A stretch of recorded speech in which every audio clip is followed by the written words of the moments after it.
warahmatullahi wabarakatuh. Waalaikumsalam. Baru lagi bersama forum ruang berpikir progresif, jadi balik peradaban di kajian yang ke-30 ini secara khusus akan membahas seri yang terbaru, yaitu dalam fokus mengenai hukum dan segala turunannya. Untuk kajian siang ini kita secara fokus tersendiri akan membahas satu tema penting yang saya anggap sebagai tema pendahuluan dalam membuka sesi hukum dalam forum ini, di mana kita akan bahas secara eksplisit mengenai teori hukum murni.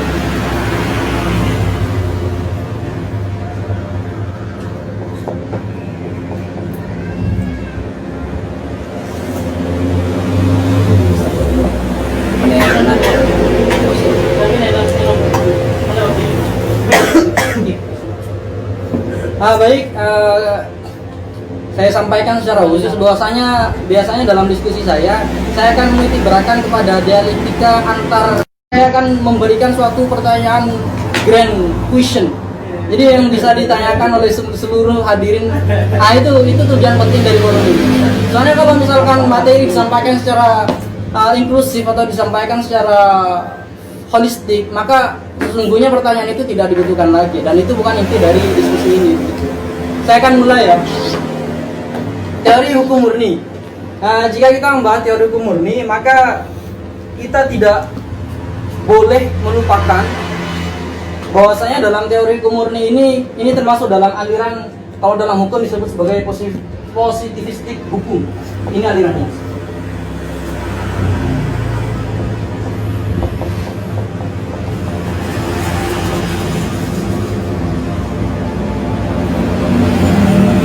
Dalam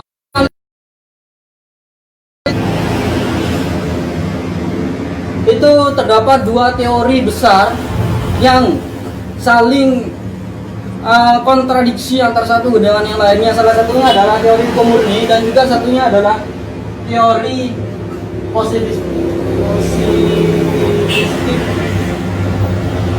hukum analistik.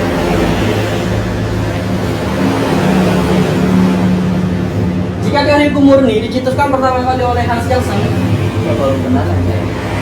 mungkin tokohnya baru-baru semua ya, karena topiknya baru mengenai hukum. Jadi sebelumnya mungkin di sini masih familiar dengan tokoh sosial. Sekarang kita apalagi membahas hukum secara yuridis akan melahirkan tokoh-tokoh baru. Jika teori hukum murni itu pencetus pertama kali adalah Hans Kelsen, seorang filsuf, seorang ahli hukum dari Austria. Tahun 1881 sampai 1903. Positivistik hukum analistik yang merupakan salah satu teori dalam aliran positivistik itu dicetuskan oleh Austin. Yang akan kita kesampingkan karena pada momen ini kita akan bahas secara holistik mengenai teori konsep pemikiran hukum oleh Hans Kelsen.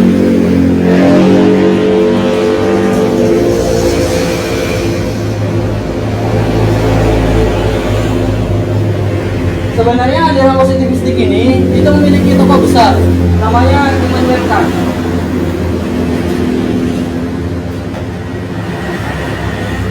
Dengan pikiran atau dengan konsep dasar, dia disebut sebagai konsep hukum moral objektivitas.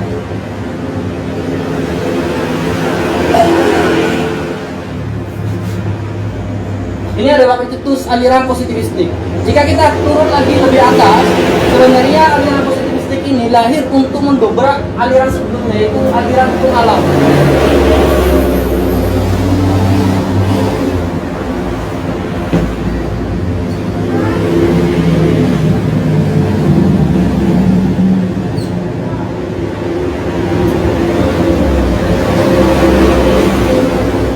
Disinilah benang merah ketemunya beberapa aliran hukum, dari mulai hukum itu tumbuh dan lahir sampai hukum yang diterapkan pada saat ini. Jadi sebenarnya aliran hukum alam itu berlangsung dari awal terciptanya manusia sampai kira-kira sekitar abad 18. Dari permulaan 18 itu sebenarnya sudah muncul aliran positivistik, akan tetapi konsepnya itu baru tercipta secara sistematis itu pada awal abad 19 dan juga sampai abad 20. Ini ditandai dengan, jadi gelora-gelora seperti slogan-slogan kembali ke Hito atau kembali ke Al-Quran dan Hadis itu sebenarnya bukan era sekarang diagung-agungkan, akan tetapi sudah sejak dulu kala, sudah sejak hukum pada era 18 sampai 19 itu kembali kepada asalnya itu sudah digelorakan oleh yang namanya Immanuel Kant. Dia mengatakan bahwasanya dari segala permasalahan hidup sekarang ini hukum menjadi terkontaminasi dengan hal-hal yang lain. Maka saya punya konsep namanya the pure theory of law. Saya akan kembalikan hukum pada mana asalnya, yaitu apa itu hukum itu. Begitu. Itu konsep dasarnya. Dia lahir, teori hukum murni ini lahir karena ada kondisi di mana hukum pada saat itu, yaitu pada abad ke-19 sampai 20, hukum itu terkontaminasi dengan berbagai macam hal di luar hukum, seperti misalkan ideologi politik, seperti juga misalkan moralitas, seperti juga misalkan ilmu pengetahuan. Misalkan saya akan beri contoh satu persatu misalkan. Jadi hukum sudah terkontaminasi dengan ajaran politik. Kalau dalam sekarang itu kasusnya seperti jual beli, bahwasanya hukum itu dipandang secara politik adalah produk politik hukum sekarang. Makanya sebelum pilkada ada namanya proses jual beli hukum yang akan transaksinya sebelum pilkada. Kemudian ketika beliau menjabat, dia akan dijadikan sebagai produk hukum. Itu adalah transaksi hukum di era sekarang. Jadi sudah hukum sekarang itu sudah terkontaminasi dengan hal-hal politis. Contohnya seperti itu. Hukum sudah terkontaminasi dengan moralitas. Contohnya dalam penegakan hukum, pencurian yang biasanya diancam hukuman pidana sampai 5 tahun itu dengan menggunakan moralitas seorang judgment atau seorang hakim, dia kalau slogan sekarang itu kita sebut sebagai tumpul ke atas tajam ke bawah. Kalau kita menggunakan moralitas dalam hukum, katakan secara itu tidak bisa. Menurut beliau bahwasanya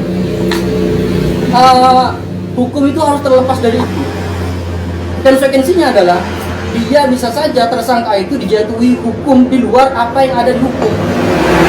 Yang ada di hukum pencuri 5 tahun, sedangkan putusannya si A dikenai hukuman 5 bulan. Itu kalau kita menggunakan konsep moralitas dalam hukum, baik dan buruk. Oh ternyata kan baik dan buruk itu adalah subjektif. Subjek dalam hukum, dalam penegakan hukum itu ada di hakim. Jadi terserah hakim loh mau ngasih berapa. Itu tidak boleh kalau dalam konsep teori hukum murni. Tidak boleh begitu. Kemudian contoh lagi tadi saya sampaikan hukum sudah terkontaminasi dengan ilmu pengetahuan. Contohnya misalkan dengan kasus Rocky Gerung yang menyatakan Tuhan adalah ilusi atau agama adalah ilusi ya. Jika kita menggunakan pendekatan hukum, dia mungkin saja dikenai, mungkin saja bisa kita debatkan lain waktu. Mungkin saja dia sudah dijatuhi hukuman pencemaran nama baik atas dasar agama. Tapi dengan menggunakan pendekatan logika, dia mengatakan bahwasanya bukan, ini saya tidak pernah menjudge atau menyudutkan beberapa individu atau beberapa kelompok. Saya hanya menggunakan konsep agama. Agama itu memiliki kata yang tidak baku, memiliki makna yang ganda. Jadi tidak bisa saya dicap sebagai menyudutkan salah satu pihak. Katanya begitu. Kalau menggunakan pendekatan logika seperti itu, makanya kata Hans Kelsen, hukum tidak boleh terkontaminasi dengan ilmu pengetahuan. Hukum adalah hukum, bukan hukum adalah pengetahuan, bukan hukum adalah politik, bukan hukum adalah moralitas. Semua itu berbeda dengan hukum. Makanya dalam konsep Hans Kelsen dinyatakan bahwasanya yang paling penting itu pendekatannya itu adalah yuridis, yuridis formil. Ini yang paling penting ya konsep ini. Formil. Ini pendekatannya Hans Kelsen, bahwasanya hukum itu dipandang harus sebagai yuridis formil, yuridis secara hukum, formil secara aturan. Jadi harus ada aturan tertulis dan itulah nanti sumber segala sanksi, sumber segala hukum ditegakkan. Jadi tidak boleh kita menggunakan prasangka, kita tidak boleh menggunakan baik dan buruk dalam hal subjektivitas. Semuanya segala permasalahan dalam bidang hukum dikembalikan kepada undang-undang. Makanya di sini sebut aliran positivistik, diartikan sebagai hukum positif.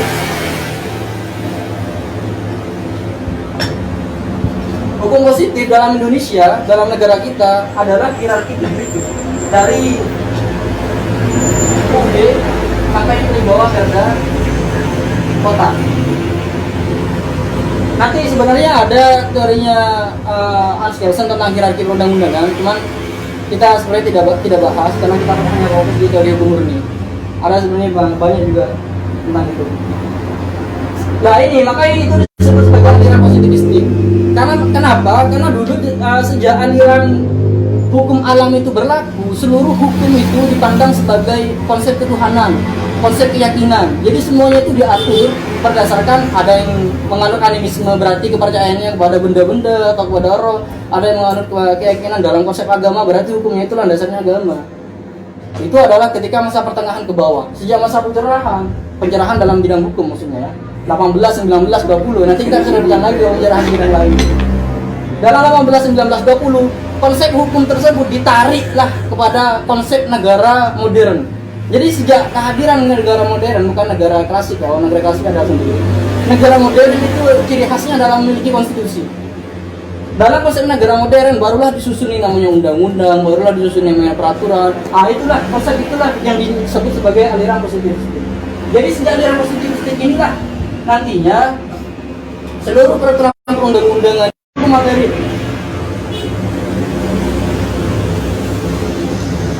Terus materi.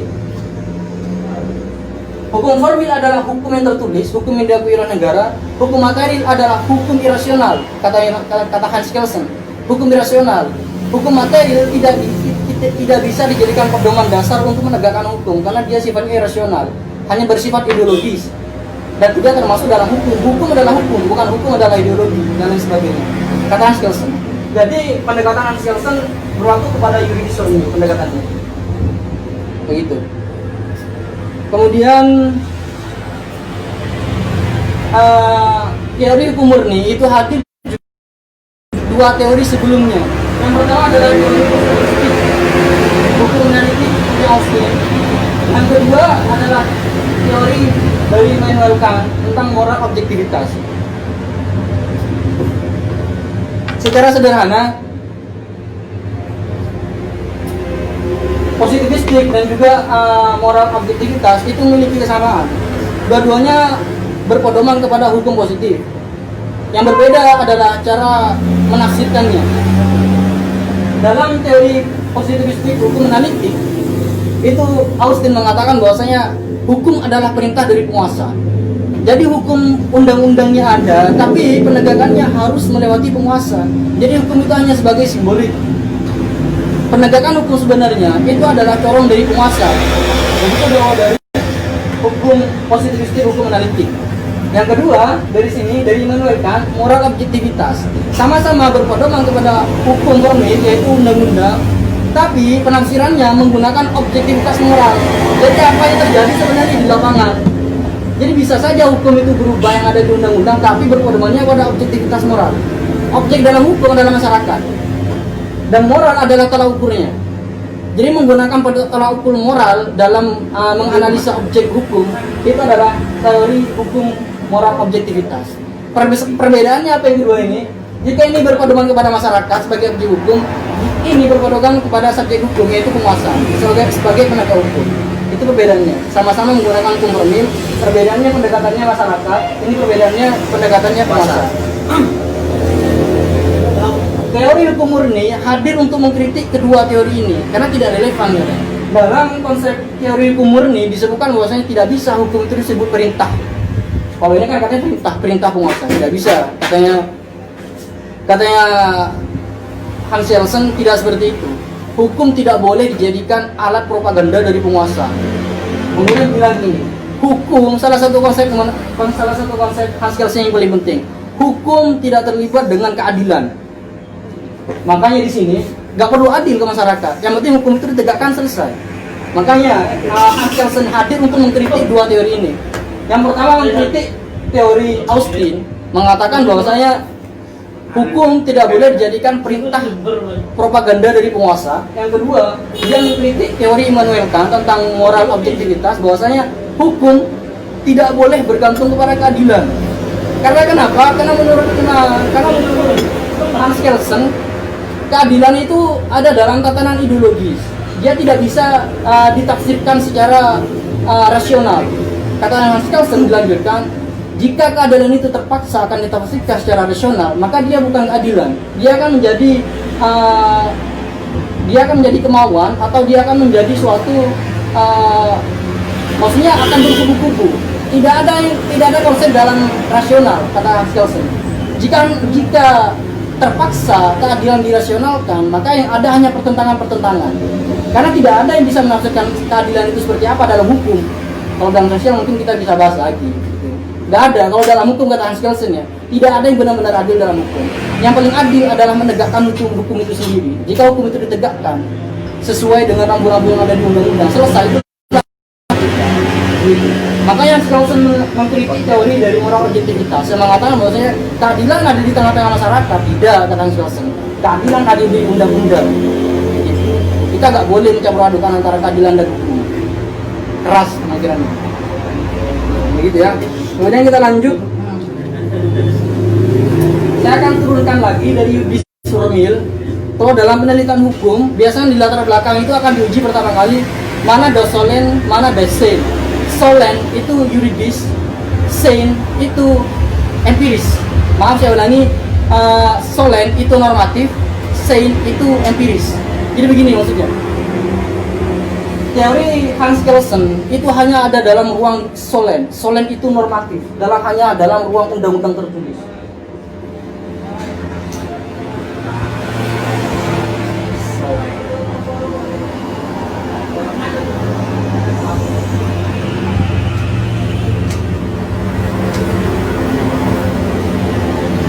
Jadi teori Hans Kelsen terkait dengan hukum murni itu ruangnya hanya ada di normatif. Kalau dalam penelitian disebut das Solem atau Solem. Solem itu adalah ruang normatif. Tidak bisa diganggu-gugat dengan keadaan-keadaan yang ada di masyarakat. Namun yang berbau empiris kita sering menemukan, misalnya bahwa dalam penelitian empiris disebut apa hukum yang sesungguhnya dibutuhkan masyarakat. Kalau Solem itu apa hukum yang sebenarnya? Misalkan dalam penelitian Solem, saya akan bahas satu-satu ya. Solem normatif. Dalam hukum disebutkan bahwasanya perkawinan lah ya, karena jurusan saya lebih mudah.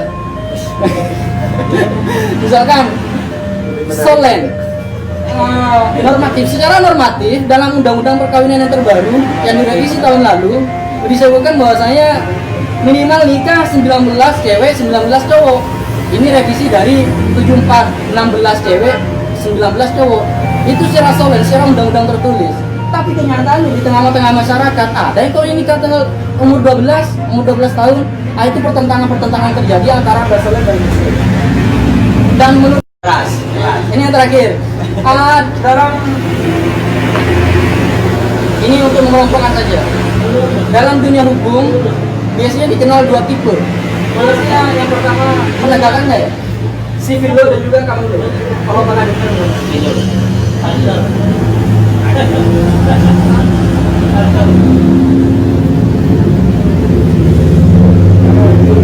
perbedaannya ada.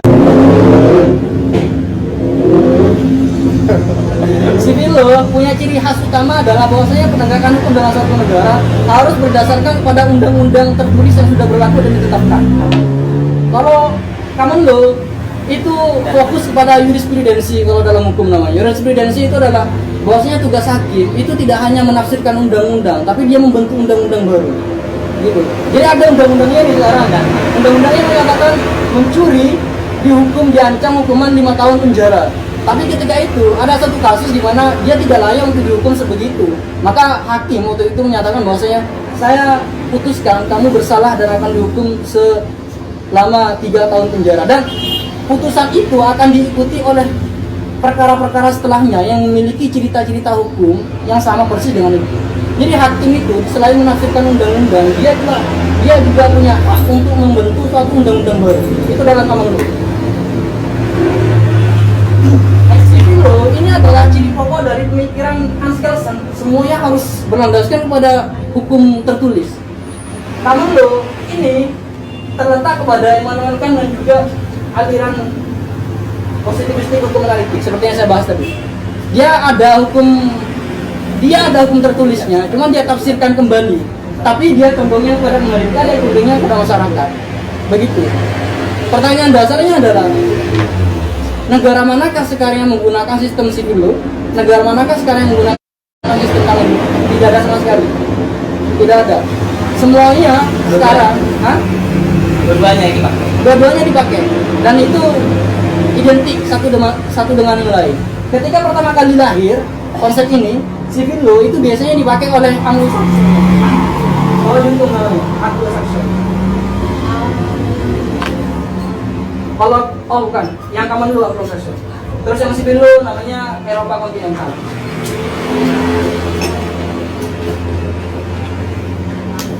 Eropa kontinental itu menggunakan civil law. Biasanya negara-negara pertama kali yang dulu memakai adalah lahirnya Prancis dan juga kemudian diikuti oleh Belanda.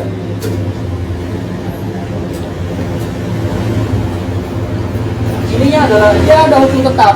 Misalkan disebut civil law, dia memiliki hukum tetap. Seperti misalkan dalam konsep negara kita itu civil law awalnya. Lalu kemudian kita menggabungkan konsep antara civil law dan common law. Tapi kita tetap punya hukum tertulis. Pada awal kemerdekaan kita punya KUHP, kita undang-undang hukum pidana. Kemudian kita juga punya undang-undang hukum perdata. Itulah yang menjadi sumber utama sejak zaman Belanda kemudian diterapkan sampai sekarang di zaman kita. Begitu. Kemudian untuk common law itu biasanya dipakai dalam negara-negara Anglo-Saxon. Anglo-Saxon itu contohnya seperti Inggris dan juga Amerika. Gitu.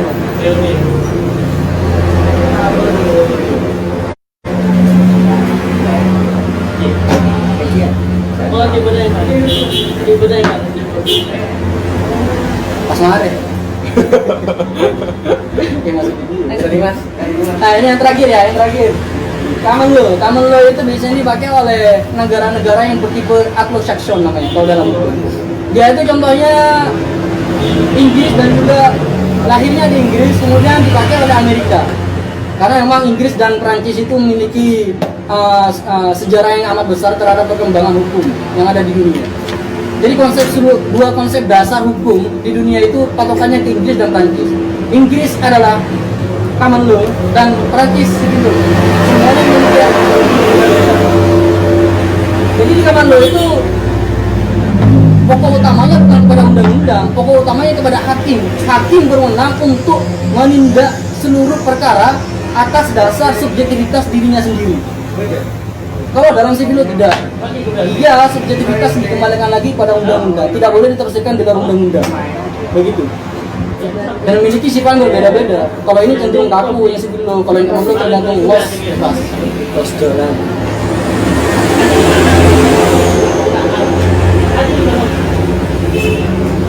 Mungkin itu yang saya maksud sebagai penjelasan yang singkat, karena subjektivitas singkat ya. Saya akhiri kemudian akan lanjut kepada sesi selanjutnya, yaitu diskusi atau pertukaran dialektik. Wassalamualaikum warahmatullahi wabarakatuh. Kak. Ya, terkait dengan teori hukum murni,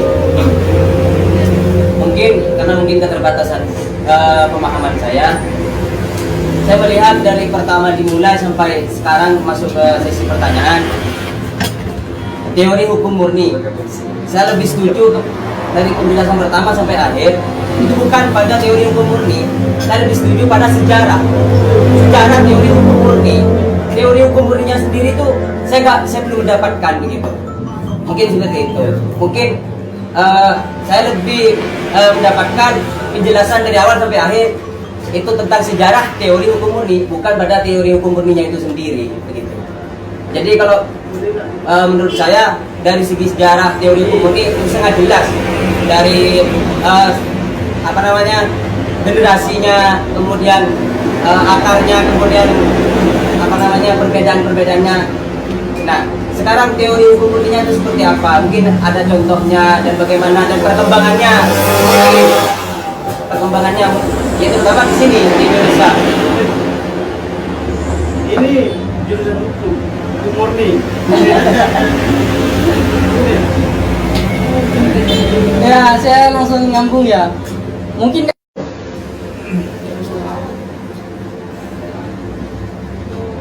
grand norm itu disebutkan bahwasanya ada satu norma yang tidak termasuk dalam konstitusi, tapi dia mengakar menjadi rujukan seluruh peraturan yang ada di bawahnya. Kalau di Indonesia kita sebut sebagai Pancasila. Pancasila itu adalah sumber dasar seluruh hukum yang ada di Indonesia. Undang-undang dasar, kemudian TAP MPR, kemudian ada undang-undang, kemudian ada lagi. Itu hukum murni. Itu yang disebut sebagai hukum murni. Makanya sebenarnya ini ada konsep tersendiri di Hans Kelsen. Cuman punya keterikatan yang sangat kuat dengan aliran konsep hukum murni. Makanya saya sekalian jelaskan di sini. Dalam satu konsep punya Hans Kelsen namanya teori hierarki perundang-undangan, dia adalah alat dalam implementasi hukum murni. Jadi jika ada masalah dikembalikan kepada hukum-hukum yang ada di sini. Jika tidak ada dalam perda kota, ini contoh yang ada di Indonesia. Namanya teori hukum murni. Jadi jika ada suatu permasalahan, maka diambil penegakan hukumnya di konsep paling bawah. Yaitu kalau di kita itu konsep paling bawah perda kota atau kabupaten. Jika tidak ada, dinaikkan lagi pada yang atasnya. Perda provinsi. Jika tidak ada lagi, dimasukkan ke atasnya lagi, yaitu peraturan presiden. Jika tidak ada lagi, dicari yang atasnya, yaitu peraturan pemerintah. Jika tidak ada lagi, dicari atasnya undang-undang. Jika tidak ada lagi, dicari di atasnya TAP MPR. Jika tidak ada lagi, maka berpedoman kepada Undang-Undang Dasar 1945. Itu adalah alat dalam melaksanakan hukum murni. Itu salah satu teori dalam Hans Kelsen juga, cuman saya tidak jelaskan tadi karena papannya gak pas tadi juga ya. Hapus dong. Enggak. Gak bisa gitu. Di sini hapus. Jadi dalam teori hierarki perundang-undangan, di sini yang paling jangan sampai dilupakan ya. Ada satu grand norm, ada norma yang paling besar. Kalau di bahasa gila, itu grand norm. Jadi setelah hierarki ini ada yang paling atas di luar konstitusi, tapi membayang-bayangi seluruh hierarki yang ada dalam konstitusi. Namanya grand norm. Itulah disebut sebagai teori hierarki perundang-undangan. Jadi grand normnya itu yang jadi hukum murninya. Murni. Yang jadi roh hukum yang ada di suatu negara, rohnya. Kalau gini kan? Belum selesai. Oh belum. Kemudian begini, seperti yang saya jelaskan tadi, seperti apa perkembangan konsep teori hukum murni sampai sekarang kita hadapi ini? Sebenarnya umur teori hukum murni tidak jauh, tidak sampai tua sampai sekarang. Karena kenapa? Seperti saya jelaskan tadi, penggunaan konsep civil law dan common law di sekarang itu sudah tidak bisa kita bedakan lagi. Seluruhnya sudah terkontaminasi antara satu dengan yang lainnya. Jadi kalau misalkan teori hukum murni adalah ciri pokok dalam civil law yang harus berbasis kepada undang-undang, sekarang sudah tidak berlaku seperti itu.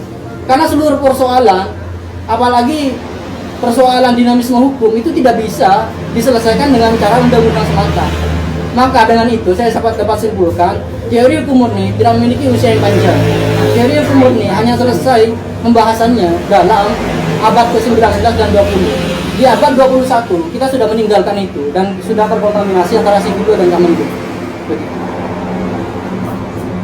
Gimana, barista? Minum dulu, Mas. Minum kayaknya haus. Jadi tadi dulu kopinya. Sudah. Ini. Kan barusan katanya belum tanya gitu.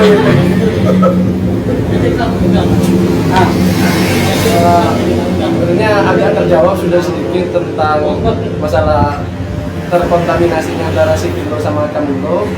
Cuma pertanyaan saya kan, dua sifat civil law dan common law ini agak bertentangan ya, kayak bertentangan ya. Soalnya kalau yang civil law tuh nggak boleh ada unsur subjektivitas, dan kalau common law memperbolehkan unsur subjektivitas. Nah, kalau ada kayak ada yang namanya kontaminasi antara keduanya, apakah itu mungkin dan apakah itu menjadi suatu rumusan hukum baru sekarang? Ya. Dan rata-rata seluruh negara menggunakan konsep itu. Begini, jika konsep di mana benang bertemunya antara civil law dan common law, kita contoh yang paling sempurna mungkin yang mendekati adalah Indonesia, konsep di Indonesia. Jadi kita itu tetap kita disebut sebagai aliran civil law, tapi dalam prakteknya common law ada di tengah-tengah civil law. Maksudnya seperti apa? Dalam penegakan hukum di Indonesia, kita menggunakan undang-undang sebagai dasar hukum dalam penegakan hukum. Tapi prakteknya dalam proses peradilan di Indonesia, kita menggunakan, makanya disebut kata saya tadi, jurisprudensi menjadi salah satu sumber penegakan hukum di Indonesia. Jadi undang-undang yang ada itu ditafsirkan kembali sesuai dengan objektivitas orang tersebut. Jadi misalkan contoh kasus. Seperti yang Santi dari Madura itu kemarin yang membunuh begal, apa membunuh ya? Saya kurang paham juga. Membunuh apa menyerang balik begal sampai mati atau sampai sakit atau apa seperti itu. Dan di Jawa sepertinya contohnya ada tengnya kemudian dari itu apa? Santri. Ya. Dalam undang-undang KUHP, kita undang-undang hukum pidana disebutkan bahwasanya pembunuhan itu termasuk dalam perkara peradilan pidana akan dijatuhi sanksi yang sedemikian rupa. Tapi karena melihat objektivitas dari objek hukum itu yaitu santri ini, karena dia bukan niat membunuh, tapi dia berniat untuk melindungi diri dia sendiri, makanya akhirnya dia bisa membunuh orang tersebut, maka hukum pidana untuk orang tersebut tidak bisa berlaku. Itulah salah satu dari kontaminasinya antara civil law dan common law. Jika dia menggunakan konsep civil law, maka dia harus dijatuhi hukuman sesuai dengan hukuman pembunuh. Kalau dalam common law tidak peduli, jadi terserah judgementnya sudah, terserah judge-nya, terserah hakimnya. Hukuman berapa? Mau dikasih hukuman yang tumpul ke bawah tajam ke civil law terkontaminasi dengan common law. Moralitas termasuk salah satu unsur yang dapat menyelesaikan suatu hukum. Begitu. Ya, kalau kayak gitu ya. Nah, dengan dua sifat yang bertentangan antara civil law dan common law, kayaknya bukankah itu lebih cenderung pada membunuh satu karakter dan karakter lainnya kayak civil law dan common law. Jadi kalau ada kayak proses kontaminasi di antara keduanya, civil law ya, tiba-tiba juga ada common law. Nah, dengan masuknya common law, bukankah yang namanya civil law di situ otomatis nggak ada? Atau apa yang dimaksud common law itu emang hukum yang memang tanpa undang-undang? Saya jelaskan yang civil law common law. Civil law, dia penegakannya berdasarkan kepada kepastian hukum. Kepastian hukum harus ada dalam hal hukum tertulis katanya. Karena itulah makanya disebut civil law. Harus ada kepastian tertulis dalam hukum. Karena kepastian hukum termasuk dalam asas hukum. Dalam common law katanya tidak bisa. Common law mengatakan hukum itu dinamis, seluruhnya bahkan berganti menit. Hukum bisa berubah karena sosial masyarakat bisa berubah setiap waktu. Kalau dulu hukum berasal dari sosial, sekarang hukum berasal dari media sosial. Makanya ada undang-undang ITE. Semuanya bisa berubah sejak kapanpun. Masa kita akan mengadili hate speech yang ada di media sosial dengan menggunakan konsep undang-undang yang sebelumnya? Harus menggunakan undang-undang ITE, tidak bisa menggunakan undang-undang dalam KUH pidana. Jadi seluruhnya kata common law, tidak bisa kita berpatokan kepada satu sistem yang baku, yang tertulis. Karena manusia sifatnya dinamis, hukum mengikuti manusia, bukan manusia itu hukum. Konsepnya common law. Jadi agar semuanya itu bisa terselesaikan masalahnya, maka konsep untuk kolaborasi atau komparasi antara civil law dan common law itu diperlukan. Betul. Jadi matinya dari teori hukum murni itu karena begitu. Civil law harus ada kepastian hukum, common law hukum dinamis, hukum mengikuti manusia, bukan manusia mengikuti hukum. Jadi untuk menengahi itu, maka terpaksa harus dikolaborasi antara civil law. kalau manusia mengikuti hukum berarti otoriter. Otoriter. Kalau kita materi ya, Faktor-faktornya kalau misalnya dia mengabaikan faktor moralitas dan Begini ya, Hans Kelsen bukan tidak mengamini adanya dinamisme sosial, bukan. Hukum bisa dirubah dengan menggunakan amandemen formal. Jadi tidak bisa menggunakan keputusan hakim sebagai hukum, begitu. Jadi bukan Hans Kelsen bukan tidak mengamini ada yang dinamisme atau dinamisasi dalam masyarakat, bukan seperti itu. Dalam hukum kata Hans Kelsen tidak apa-apa hukum itu dirubah sewaktu-waktu, tapi menggunakan konsep-konsep yang formal, misalkan amandemen, misalkan perpu. Kalau di kita ada yang perpu, peraturan pengganti undang-undang, itu untuk mengganti undang-undang sebelumnya, sebelum undang-undang baru dibentuk. Seperti itu. Jadi tidak apa-apa, asalkan harus ada undang-undang tertulis yang dipatuhi, begitu. Jika tuh undang-undang tertulis itu akan dirubah sewaktu-waktu tidak apa-apa, tapi menggunakan konsep yang formal, ada amandemen dan lain sebagainya, begitu.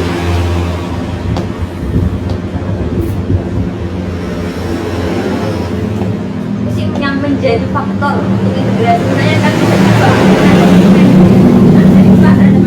nah itu misalnya kalau misalnya sekeras itu maksudnya tidak ada patokan moral atau tidak ada patokan tradisional gitu kan apa yang menjadi faktor yang bisa mengubah itu apa namanya undang-undang itu atau aturan itu. Ya patokannya kepada ini yang katanya tadi Grand Norm itu adalah patokan seluruh hukum yang ada di bawahnya itu. Grand Norm itu bisa berubah-ubah sesuai dengan perilaku masyarakat. Begitu. Berarti juga dinamis berarti kan? Dinamis, makanya Hans Kelsen bukan mengakui tidak ada dinamis, ada dinamis, cuma dia harus diikuti dengan sistem yang formal. Gak apa-apa, hukum itu bisa berubah, tapi hukum yang berubah itu adalah hukum tertulis, bukan hukum dari hakim. Begitu. Jadi gak apa-apa hukum berubah, asalkan yang hukum tertulis yang diubah gitu. Jadi gak apa hukum tertulis yang diubah. Seperti kalau UUD namanya amandemen, yang sudah 4 kali amandemen, itu seperti itu. Itu menurut Hans Kelsen. Hukum bisa berubah secara dinamis mengikuti manusia asal menggunakan sistem-sistem yang formal. Berarti cuma beda di teknis aja berarti. Teknis. Soal teknis. Kalau gini kan tadi tentang hukum ada yang katanya kalau hukum murni itu tentang bahwa hukum itu bukannya ideologis ya. Tidak ideologi sifatnya. Ini kalau kayak mengaca kepada ya sekarang kayak Pancasila ya, Grand Norm sebagai hukum murni dari Indonesia sendiri. Pancasila ini sendiri kan ideologi ya. Dan sepertinya kata hukum yang tidak memberikan tempat kepada ideologi seperti ada ketidakmungkinan. Mungkin bisa dijelaskan lagi. Makanya kan nggak mungkin ada sekarang kan. Karena begini, Grand Norm Hans Kelsen menciptakan itu dengan memberikan amanah kepada negara masing-masing untuk mengartikan dia sedemikian rupa sesuai dengan negaranya, konsep negaranya. Konsep negara Indonesia itu adalah plural. Seluruh kepentingan baik politik, agama dan lain sebagainya itu ada di tengah-tengah masyarakat. Makanya terciptalah yang namanya Pancasila. Pancasila itu seluruh aktivitas masyarakat ada di situ. Jadi Grand Norm terserah bentuknya kata Hans Kelsen mau pluralisme atau tidak itu sesuai dengan masyarakatnya masing-masing. Jadi ketika Grand Norm itu menjadi plural atau kalau dalam bahasa kita namanya sebagai Pancasila, ya sudah turunan ke bawahnya tidak apa-apa mengikuti Grand Norm tersebut. Begitu. Tapi dalam satu negara yang mengandung konsep tidak plural, maka turunannya yang tidak plural, maka dia hanya berpatok kepada misalkan negara Islam, ya sudah turunan ke bawahnya adalah hukum tentang Islam saja, begitu. Karena konsep kita adalah negara plural, maka diwakili oleh Pancasila. Misalkan negara Iran, ya sudah, hukumnya adalah hukum Syiah. Karena negaranya negara Islam misalkan. Tergantung itu disesuaikan dengan menggunakan konsep negara masing-masing. Kalau dilihat dari misalnya kan sekarang untuk menerapkan civil law, common law itu sudah nggak bisa dibedain gitu ya. Berarti itu kan seakan-akan kita kembali ke yang itu berarti yang positivistik, hukum analistik yang saya lihat gitu ya. Karena kan walaupun kita punya hukum yang tertulis, itu kan akhirnya tergantung penegak hukum. Apa kita kan sudah cenderung ke sana, gitu. Apa gimana? Dan juga misal gini, tadi kan teori hukum murni itu mematahkan beberapa hukum sebelumnya. Nah, posisi teori hukum murni ini sekarang dipatahkan sama siapa gitu? Atau adakah teori hukum baru yang menjadi apa namanya alternatif untuk mendefinisikan hukum yang mana yang kita pakai, hukum yang mana yang kita pakai? Sebenarnya aliran hukum itu banyak. Yang saya sebutkan yang paling terkenal biasanya. Ada namanya aliran hukum realisme hukum. Hukum diciptakan sesuai dengan realita yang sudah terjadi. Dalam pengertiannya, realisme hukum mengatakan bahwasanya hakim itu memiliki hak untuk menciptakan juga ada undang-undangnya, tapi juga hakim memiliki hak untuk menciptakan hukum yang baru sesuai dengan objek yang sudah berlangsung. Kata saya Indonesia ada di situ. Ada aliran hukum, realisme hukum. Dan itu adalah jalan keluar, realisme hukum itu adalah jalan keluar dari kebakuan teori-teori hukum sebelumnya. Itu namanya realisme hukum. Begitu. Kemudian tadi apa? Kenapa yang disebut hanya positivistik? Kenapa tidak disebut juga moral objektivitas? Kan gitu. Kalau ini malah justru lebih jauh, karena kalau di sini itu subjektif, kalau ini objektif. Kalau dia subjektif, bukan hanya tergantung hakim, tapi tergantung juga pengaruh kekuasaan yang ada di hakim. Kalau ini, makanya kalau ini tergantung kepada objektivitas seorang, bukan objektivitas dari masyarakat. Ya, kalau ini subjektivitas dari para penguasa atau hakim dan juga jenjang ke atasnya. Begitu. Kemudian saya akan bilang bahwasanya kedua teori ini adalah jika digabungkan akan muncul aliran realisme hukum. Menurut saya pribadi, tidak apa-apa kalau misalkan disebut sebagai saya anggap sebagai kesimpulan gitu ya. Ada realisme hukum. Dan itu maksud saya setelah ini di Indonesia, apalagi di Indonesia sebenarnya konsep tiga teori yang saya sebutkan barusan itu kita tidak pakai di Indonesia. Di Indonesia itu identik dengan sosiologi hukum justru. Karena kenapa? Dari tiga hukum yang ada di Indonesia misalkan, yang pertama hukum adat, hukum agama, dan hukum Eropa kontinental. Jangan itu kita sebut sebagai undang-undang atau hukum Belanda lah, hukum Belanda. Ada tiga hukum di Indonesia ini. Makanya kita sebut sebagai pluralisme hukum. Karena kita pakai hukum yang banyak, hukum adat, hukum agama, hukum Eropa kontinental. Ada tiga. Makanya saya sebut tadi. Saya sudah lupa.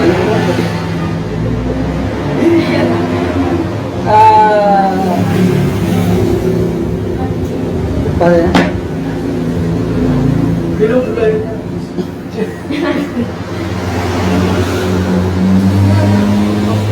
Minum air yang mas dulu. Ini belum ngomong dari hukumnya itu. Yang sengaja dijadikan jadi pembanding.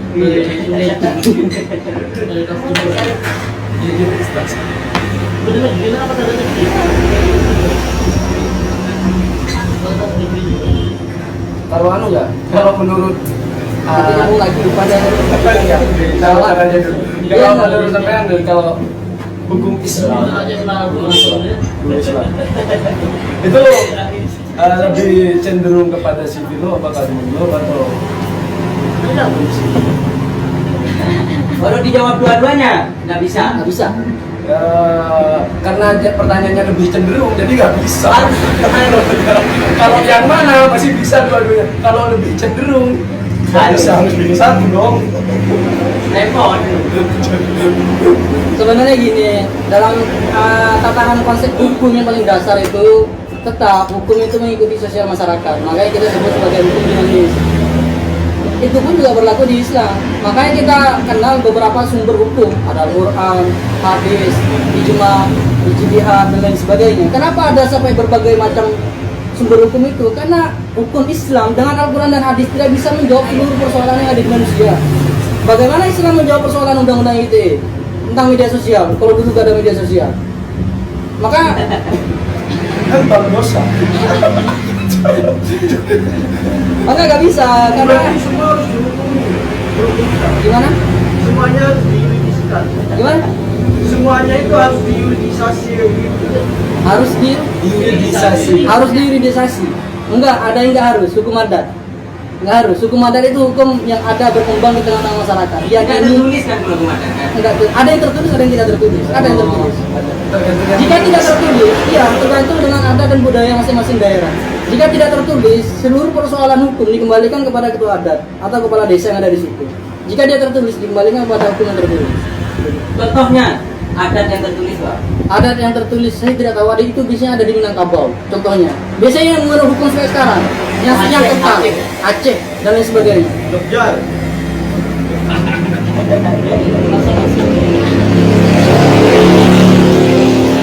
Masuk. Jogja kan pakai. Iya masuk, kan saya bilang masuk.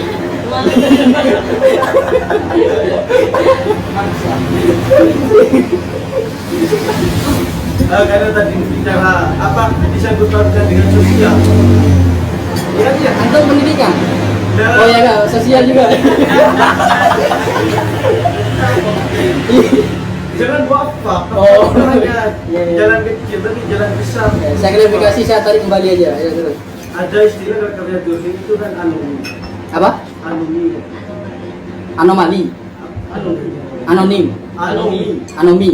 Biasanya masyarakat itu wujud tanpa normal. Iya kan? Dan apa yang disebut dengan hukum adat itu terlalu lebay sekali kalau dihukum-hukum juga dihukum. Karena pembuat norma itu sampai sekarang kan gak jelas. Hukum adat kan siapa yang buat?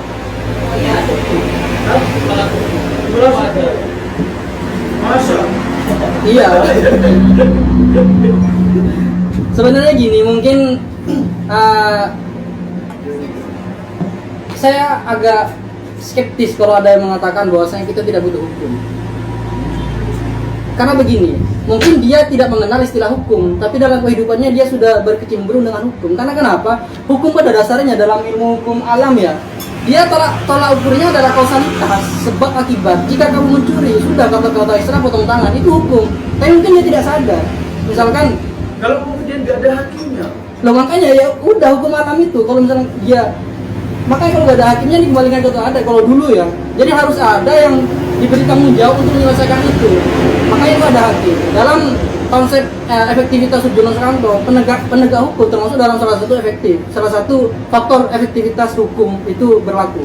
Jadi kalau misalnya nggak ada penegak hukumnya, kemudian nggak ada aturannya, ya sudah nggak ada hukum berarti. Dan saya sampai sekarang tidak menemukan suatu wilayah tidak memiliki hukum. Karena dulu mungkin bukan hukum namanya, tapi kausalitas, sebab akibat. Begitu. Jika kamu mencuri, berarti kamu diasingkan oleh masyarakat. Kalau hukum dulu misalkan, kalau kata Islam kalau kamu mencuri maka dirajam misalkan. kalau ketemu, Kalau Kalau ketemu. kalau nggak ketemu ya bebas hukum. Bukan bebas hukum, tapi hukum tidak bisa ditegakkan. Jadi kan gimana negakkan hukum kalau kasusnya ya pelakunya tidak tertangkap? Enggak, ini sport anu aja. Enggak. Kalau kayak gini lah, ada anak lahir karena hasil zina, kan ini tidak bisa kausalitas ya. Dia anak hasil zina, dia tidak melakukan apapun, terus dia memperoleh akibat dari kedua orang tua. Contohnya? Ya jangan saya sih. Ada.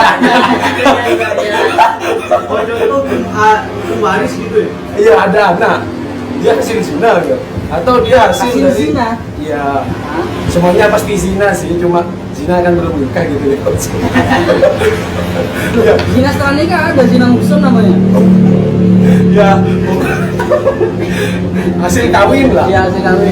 Karena dia gak direstuin, mereka kawin duluan, anggap gitu lah. Terus dia punya anak. Akhirnya secara hukum anak ini tidak bisa memperoleh warisan. Apakah kejadian seperti ini bisa bukan membatalkan juga sih, jadi sesuatu yang lain dari kausalitas dalam konsep hukum tersebut? Karena subjek perilaku yang melanggar itu kan orang tua, tapi memperoleh perlakuan hukum ya, khususnya dalam hukum Islam itu anak itu tidak diakui sebagai binti, tidak bisa menggunakan binti-bintinya ya dalam Islam, juga tidak mendapatkan warisan. Apakah ini potongan dari hukum dari kausalitas hukum ini sih? Karena kenapa? Konsep kausalitas itu identik dengan konsep ilmu hukum alam dan sekarang sudah tidak relevan dipakai. Karena kenapa? Ini termasuk kritik saya kepada Hans Kelsen. Hans Kelsen mengatakan bahwasanya kemurnian suatu hukum itu ada dua, ada di metodologi dan juga ada di substansi. Untuk menciptakan hukum dia harus murni, tidak boleh terkontaminasi. Setelah hukum itu jadi, isi dari hukum itu harus murni juga, kata Hans Kelsen. Kalau kata saya sekarang tidak seperti itu. Seluruh hukum metodologinya sudah terkontaminasi dengan kesehatan, misalkan tes DNA, hasil tes DNA bisa mempengaruhi suatu hukum. Gak bisa sekarang Hans Kelsen menggunakan teori hukum murni. Maka oleh karena itu salah satu kritik saya para Hans Kelsen seperti itu. Metodologi tidak bisa dipakai dalam teori hukum murni. Kalau metodologi aja tidak bisa, berarti hasilnya pun sudah tidak murni, kan gitu. Jika cara yang dipakai tidak murni, berarti hasilnya pun tidak murni. terkait dengan bangun. Menurut yang dari Hans Kelsen itu seperti apa? Eh? Prosesnya kan ada metodologi, ada substansi, baru terbentuk hasil dari pemurnian hukum itu kan. Nah, bentuk pemurnian itu nanti seperti apa? Apakah nanti lebih condong ke ini atau ke itu seperti itu? Mungkin begini ya, saya sebutkan seperti itu soalnya kenapa tidak relevan kita. Kita nggak bisa pakai hal seperti itu dalam konsep tatanan konstitusi plural. Kalau di plural, sejak metodologi pun seluruhnya sudah terkontaminasi dari agama, politik, moralitas, semuanya jangankan diisi, bicara pun sudah terkontaminasi. Contohnya di undang-undang perkawinan, itu murni hukum Islam, ideologi agama sudah muncul di situ, gitu. Jadi misalkan di undang-undang kesehatan, DNA sudah masuk di situ, DNA sudah ikut campur tangan dalam pembentukan suatu hukum.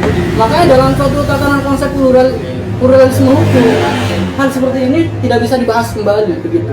Mungkin Hans Kelsen dulu menciptakan ini dia dalam tatanan hukum yang bukan plural gitu. Dan ya, saya tidak tahu kondisi Hans Kelsen waktu itu seperti apa. Tapi saya dapat menyimpulkan meskipun ini subjektif ya. Waktu itu keadaannya mungkin dalam tatanan hukum yang bukan plural. Jadi semuanya misalkan menyatu. Hanya satu kepentingan, misalkan hanya kepentingan politik dan lain sebagainya. Jadi dia bisa saja mengatakan teori hukum murni, tapi teori hukum murni tidak bisa dikatakan di era sekarang, apalagi di Indonesia, karena sudah tidak. Kenapa gak dijabarkan aja standar kemurnian hukum bagi Bagi Hans Kelsen pokoknya dia tidak, bukan pokoknya ya, terlalu luas. Nanti ditanya lagi. Dia nggak jadi multitafsir, Yes. standarisasi. Sebenarnya apa saja ya? standarnya itu loh mas, Hah? standarnya itu masih Ya. jauh. Saya simpulkan karena tidak dibahas soalnya di teori hukum murni. Oh, udah Tidak dibahas, tapi saya tarik garis yang paling besar. Yang pertama tidak boleh terkontaminasi dengan agama. Saya mau dipolitisasi dengan teori ini. Ya.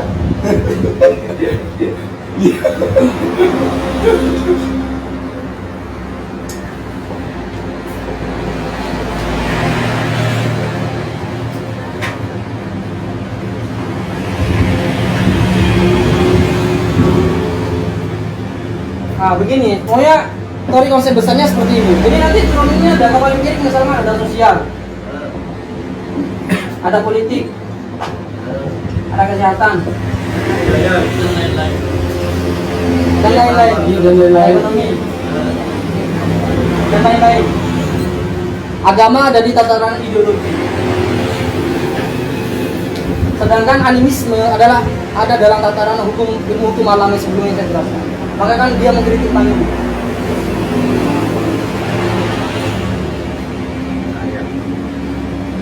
Nah, kalau misalkan saya terwujudkan kemurnian suatu hukum harus terlepas dari ini. Nanti turunannya ada ini. Kalau boleh saya jabarkan, karena tidak dijelaskan secara eksplisit di teori hukum murni. Oh, berarti harus terlepas dari beberapa unsur yang Makanya dalam penegakan hukum terus menurut dasarnya bagi apa? ya hukum adalah makanya begini. Makanya saya akan menjelaskan dulu. Dalam Hans Kelsen katanya dalam penegakan hukum, jika ada satu permasalahan hukum, pertanyaannya adalah apa hukumnya, begitu. Jadi misalkan ada pembunuhan, tidak peduli dia fakta hukumnya seperti apa, tapi Hans Kelsen langsung mengatakan apa hukumnya, bukan apa hukum yang seharusnya, bukan itu. Kalau apa hukum yang seharusnya sudah terkontaminasi dengan fakta hukum, dengan subjektivitas hukum dan sebagainya, dia akan mengatakan langsung apa hukumnya. Jika ada pembunuhan, apa hukumnya? 5 tahun. Dia tidak masalah dengan fakta hukum yang terjadi di lapangan. Jadi begitu. Apa hukumnya, bukan apa hukum yang seharusnya. Begitu. Itu teori hukum murni. Kalau teori sekarang, teori realisme hukum apalagi, itu adalah pertanyaannya satu. Apa hukum yang sebenarnya?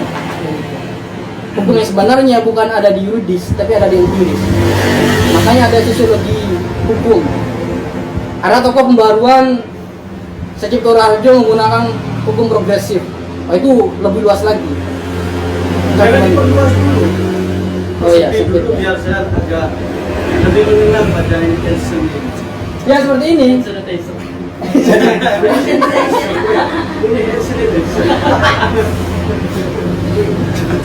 Enggak, kalau memang harus lepas dari karena ada 3 unsur itu, kemudian ini agak kerepotan dalam bentuk perumusan.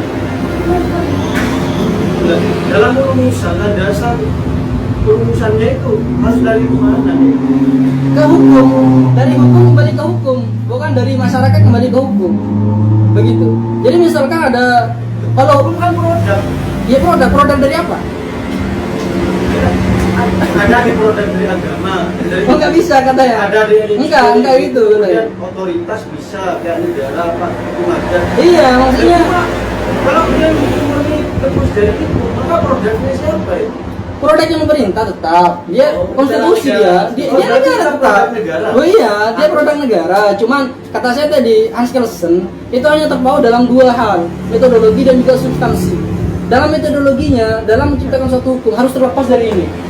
Jika sudah terlepas dari ini, cek kembali di hasilnya, di isi undang-undangnya. Masih terlepas nggak? Kalau misalkan ada berhubungan dengan agama, dengan ekonomi, dengan politik, maka sudah dengan kepentingan-kepentingan ini, ya sudah kita munculkan lagi hukum yang lebih yang murni, begitu. Oh berarti nanti dalam dengan keputusan benar salah, tapi bicara benar salah loh. Benar salah undang-undang, bukan hakim yang bilang. Oh, gitu. Iya. Berarti dikembalikan pada negara. Loh, kan begini. Mungkin tadi masih jadi barista, jadi tidak tidak menyimak dengan baik. Kan begini. Teori yang saya sampaikan dari aliran positivistik. Makanya kan disebut sebagai aliran positivistik Hans Kelsen itu. Dia adalah hukum positif. Kalau masih hukum positif itu adalah hukum yang berlaku di pemerintahan yang berdaulat. Jadi itu namanya hukum positif. Makanya aliran itu disebut aliran positivistik. Hukumnya itu dibentuk oleh negara, begitu. Jadi tidak lagi pertanyaan tentang siapa yang buat hukum, ya sudah negara, pemerintah. Negara. Itu dari aliran hukum positivistik. Itu di atas yang tadi dikenal. Ya, ya paham. Enggak yang Nah. Loh, karena teori Hans Kelsen adalah termasuk aliran positivistik, maka metodologinya adalah metodologi positivistik, yaitu dikonsep oleh negara, begitu.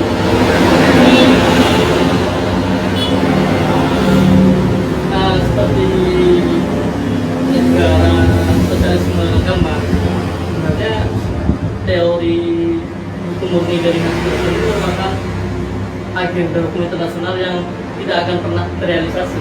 Ini anggapan pribadi saya. Karena bagaimanapun ketika berbicara masalah ada beberapa unsur penting dari teori hukum murni itu kan ada metodologis dan juga substantif. Karena berbicara kemurnian di 2 unsur tadi, menurut saya yang namanya hukum itu tidak mungkin lepas atau istilahnya itu tidak mungkin bisa terhindar dari beberapa kepentingan, dan itu baik ketika sudah diterapkan ataupun ketika proses metodologi. Kenapa? Pada dasarnya, oke, mungkin secara penerapan, secara praktis mungkin masih agak besar karena masih hukum sifatnya masih tingkat.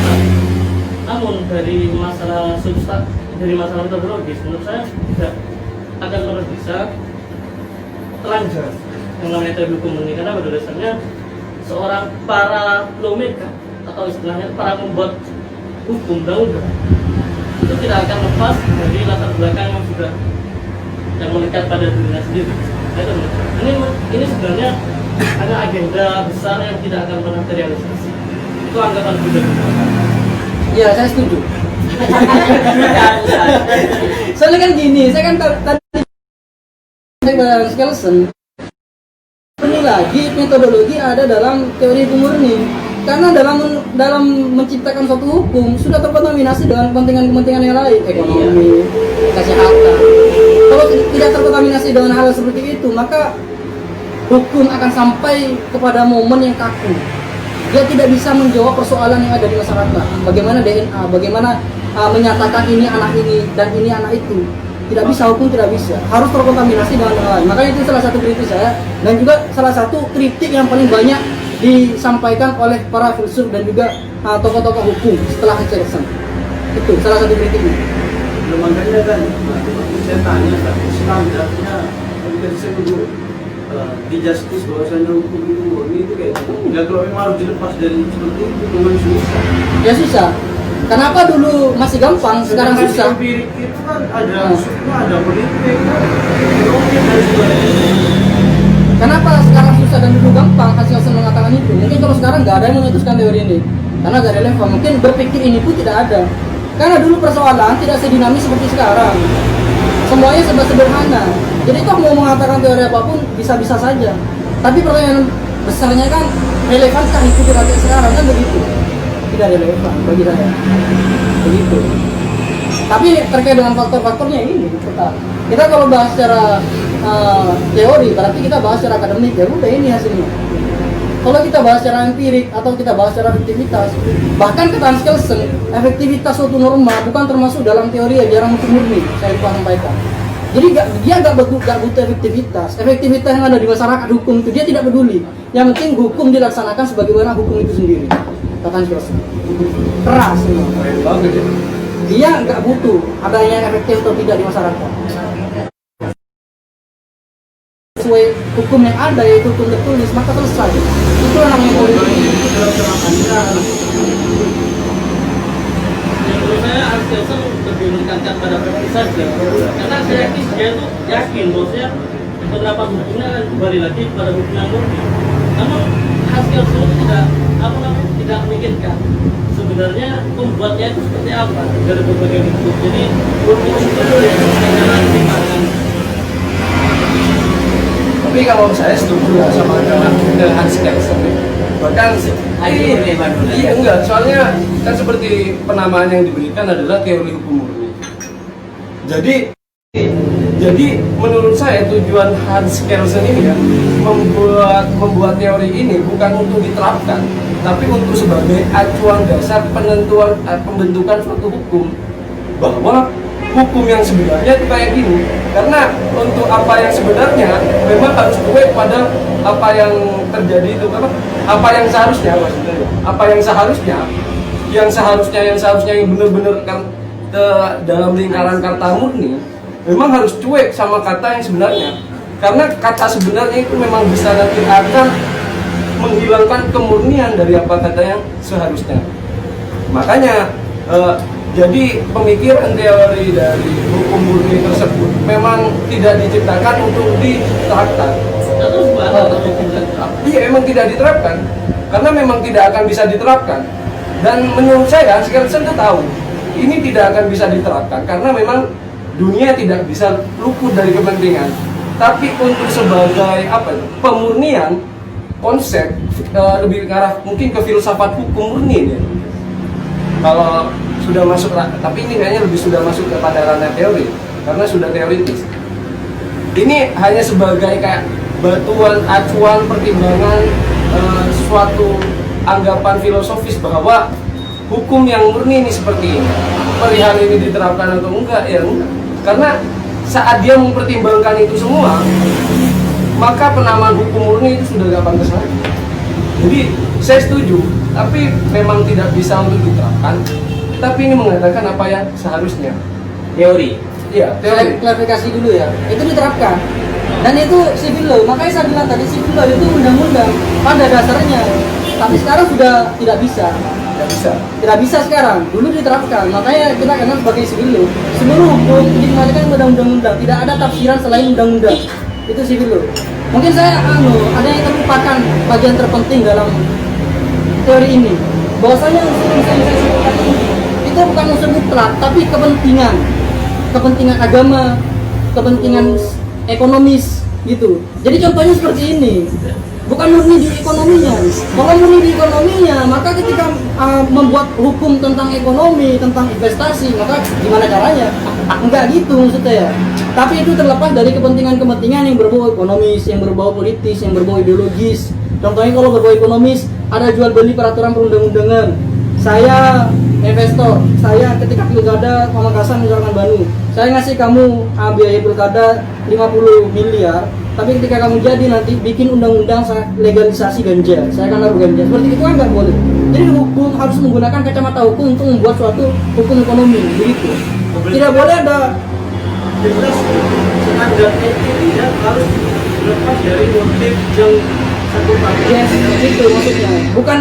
Bukan murni ini gitu loh maksudnya. bukan murni kepentingan. Makanya tadi saya sebutkan, makanya kan dia muncul teori pertama kali adalah sudah dulu itu hukum sudah terkontaminasi sama agama, karena mungkin abad pertengahan yang gerakan sosial adalah gereja, yang megang tatanan pemerintahan adalah kapitalis misalkan. Mungkin gara-gara konsep seperti itu mungkin muncullah teori ini. Iya, berarti tadi saya juga bernalar di situ. Saya coba identifikasi, jangan-jangan kajian studi tempat ini adalah sebagai otokritik terhadap masa di mana filsafat sudah dipura-purakan oleh agama kayak gitu, karena kebenaran harus ada di lingkup gereja, sehingga membuat ini kan dia modern kan. Ya, makanya itu Transisi menuju kosmos. yes, itu dia. Makanya saya sebut bahwasanya aliran positivisme itu lahir sejak negara modern lahir. Kalau abad pertengahan bukan negara modern sih. Disebut negara modern jika dia sudah meninggalkan gereja, jika dia sudah meninggalkan kapitalis, meskipun secara tidak menurut, karena sosial nanti dibahas itu. Oh, begitu benang merahnya ketemu. Sebelum benang merahnya ketemu, tinggal benang birunya. Ayo mungkin ada yang lain. Gimana? Ini ahli hukum ini. Enggak kan lebih diskusi itu, Mbak. Semuanya jangan kita Ayo, fight dengan saya terus. Iya betul. Iya, begitu berarti. Mungkin menggunakan kacamata pendidikan, Kacamata pendidikan Islam ya kan dogmatik ya kan. Ada juga pendidikan hukum nih, maka harus diatur oleh undang-undang. Nah, tokohnya siapa? Tokohnya? Saya ini. Ayo. Saya nggak paham. Namanya Mas siapa nanti? Mas. Ya saya agak kenal. Enggak terlalu kenal aja, agak aja. Kalau saya Oh, Anam. kenal dengan itu. Kalau Hans Kelsen itu namanya Hans Kelsen. Hans Kelsen. Kalau dia melepaskan hal-hal yang itu, saya pikir itu Hans Kelsen itu nanti mampu menghasilkan ketimpangan hukum. Kenapa? Karena setiap hukum yang ada itu seperti kata Mas tadi, itu memang misal ya kita membuat hukum tentang ekonomi. Kalau kita tidak mempertimbangkan keduanya, antara misalnya di dalam itu ya, Ini Mas Fakih. Kalau itu nanti kalau kita dibuat tanpa mempertimbangkan hal yang tadi, itu justru mampu melahirkan hukum yang bisa merugikan A atau merugikan B. Itu satu. Yang kedua, saya meyakini bahwa tidak ada hukum yang absolut, benar-benar bagus, benar-benar baik, dan benar-benar benar. Enggak ada. Jadi saya malah melihat pengakuan tentang itu adalah bentuk arogansi di dalam akademis. Ini hukum murni, seolah yang lain itu enggak pakai. Padahal ini dibuatnya juga melalui pertimbangan-pertimbangan. Enggak mungkin Hans Kelsen itu membuat hukum tidak mempertimbangkan itu, walaupun dia mengaku itu tanpa pertimbangan. Kedua, yang ketiga, saya para orang hukum, cuman saya ingin bertanya ini pertanyaan, apakah hukum itu dibuat, dibentuk melalui kacamata benar salah atau baik? Menarik, pertanyaan juga itu menarik. Iya, saya moderator.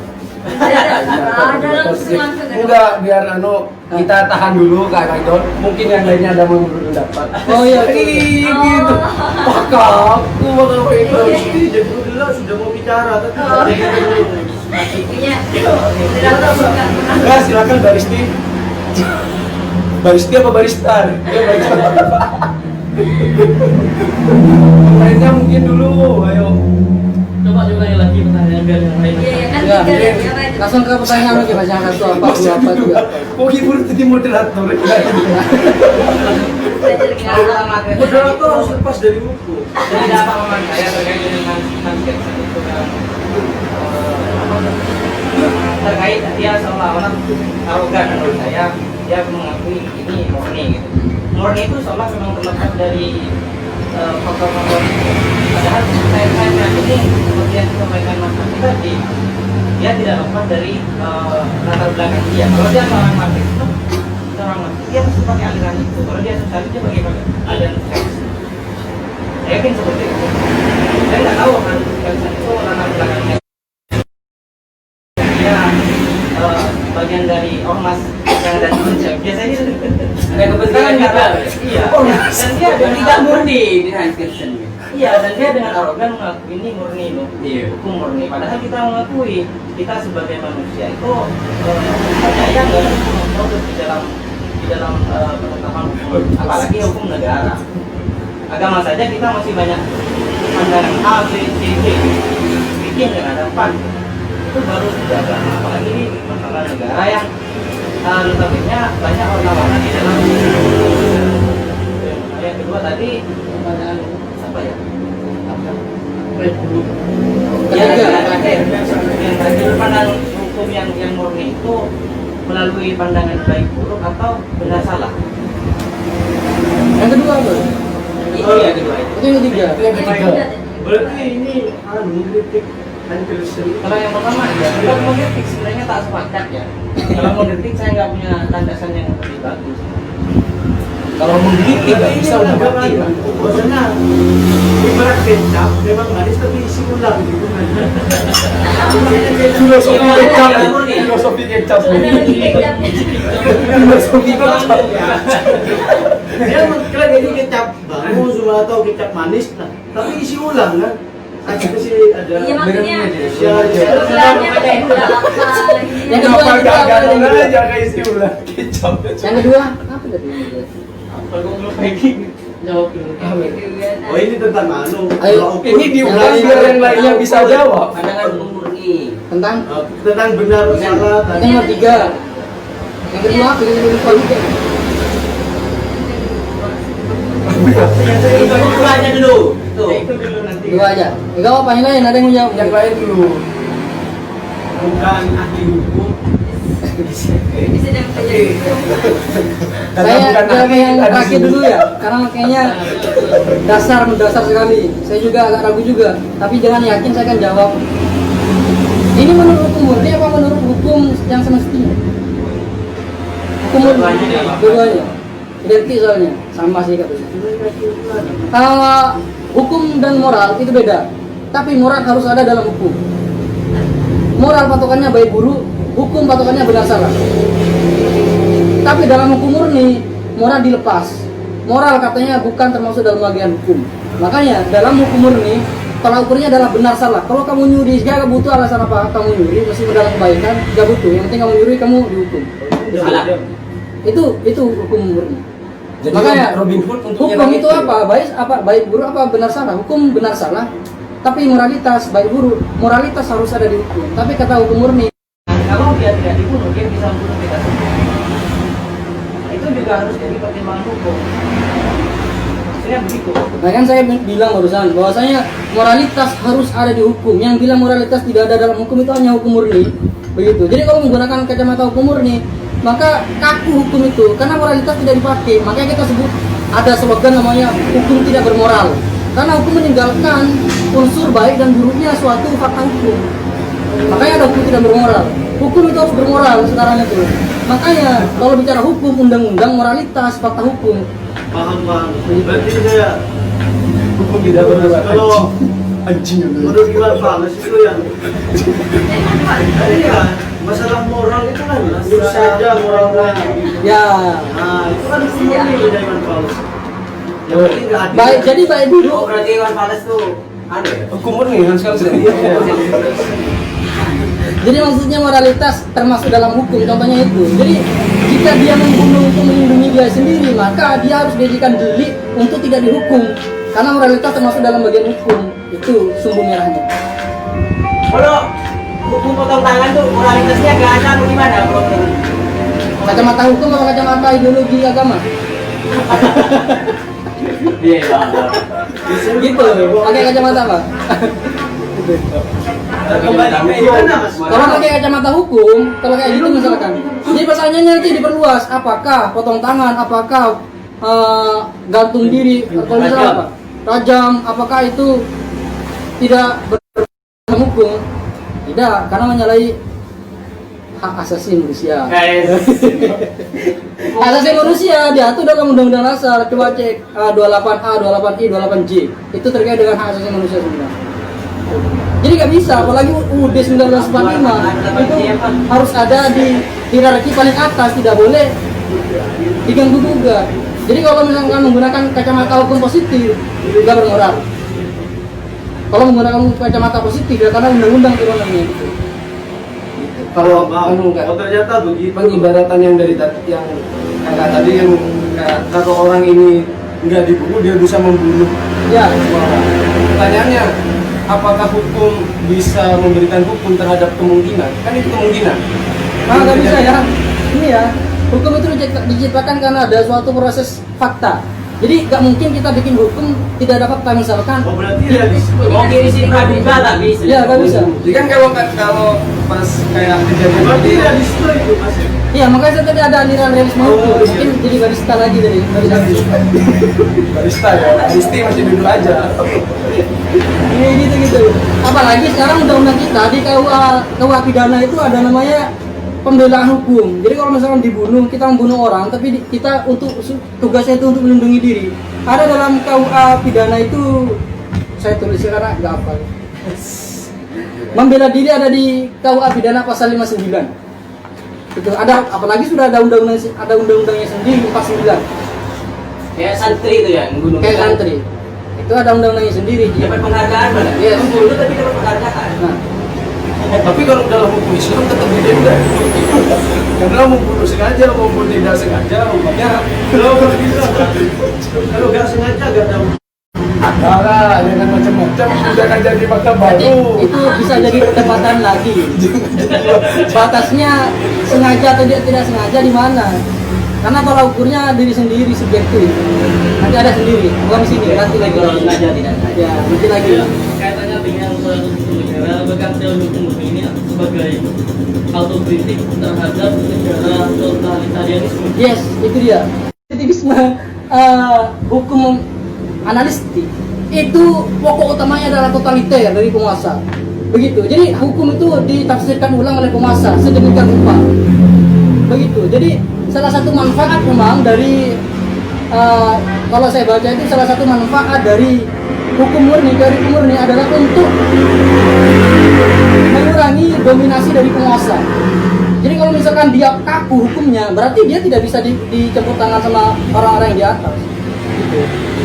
Dan juga manfaat keduanya adalah dia bisa mengantisipasi adanya anarkisme murni dari bawah. Jadi dari atas terlindungi, dari bawah terlindungi. Takutnya ada semacam monopoli dari negara lain atau seperti apa. Jadi kaku dia, hukumnya dia kaku, tidak bisa diganggu oleh atas penguasa, tidak bisa diganggu oleh bawah. Kalau misalkan nanti ada pelengseran dan lain sebagainya, karena hukumnya kaku, tidak bisa ditafsirkan oleh masyarakat. Itu manfaatnya yang saya baca dari hukum. Dia mencegah totalitarisme dan juga mencegah anarkisme dari bawah.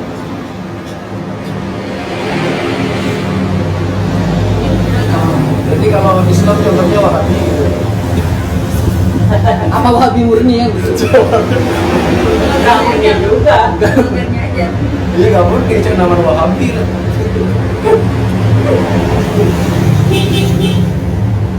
Sudah ya, mungkin ya ditutup ya. Jangan dulu. Apa? Jangan Ya. diskusi lepas aja. Ini sih pada ya belum kalau ngomong, kalau saya tahu jawab, kalau enggak ya. Ini kalau nggak tahu mau.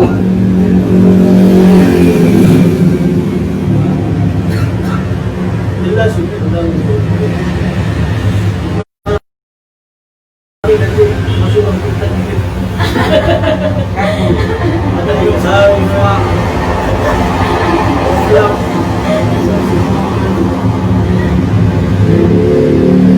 Jadi kalau kita ini kan ada kedua hukum syukur, mati. tidak bertemu dengan guru. Bagaimanapun itu juga hukum. Hukum sejuwit aja masih bisa terkontaminasi. Ada kilo asam kan? Itu kan ikut sejuwit kan? Iya kan? Al-Quran aja masih terkontaminasi, nggak tahu. Itu kontaminasi sih. Mushaf aman kan itu mushaf. Itu terkontaminasi sama usul estetik, keindahan. Iya. Sekarang kayak gini masyarakat. Kemudian kita Pak B.J. Habibie lengser, dua program utama Gus Dur, salah satunya adalah tentang hukum negara. Cuma belum selesai, sudah dilengsarkan dahulu, sehingga kan ada beberapa perpu yang kemudian ditarik, dicabut, diberikan oleh Perda, otonomi daerah kayak gitu. Sekarang berbicara tentang hukum murni di Indonesia, ya kan? Di Indonesia ini adalah hukumnya itu tipe.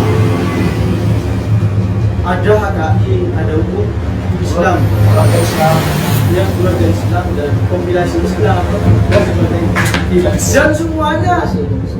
Dan semuanya itu akan mau monopoli Islam. Islam terus yang dibuat di hukum. Non Islam tidak boleh hukum. Sekarang agak hijau. Gantung. Lah, kayak gini. Kalau kata Gus Dur, seharusnya peradilan agama itu harus memberikan ruang terhadap non-muslim, sehingga non-muslim juga tidak terlepas dari hukum negara yang sudah yang diturunkan menjadi peradilan agama itu kan hukum negara, itu kan turunan dari hukum negara, dari hukum. Nah sekarang untuk jika ini menggunakan kemurnian tadi, apakah yang non-muslim itu sudah memang mau menganutnya Henderson? Apa yang Islam ini menolak terhadap Henderson di negara Indonesia? Dan memang dan punya ketimpangan.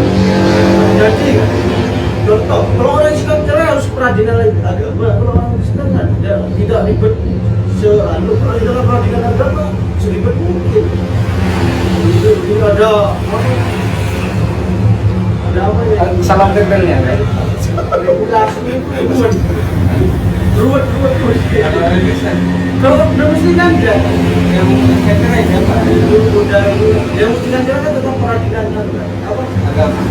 Negeri. DN. Bukan. Kan tidak ada itu.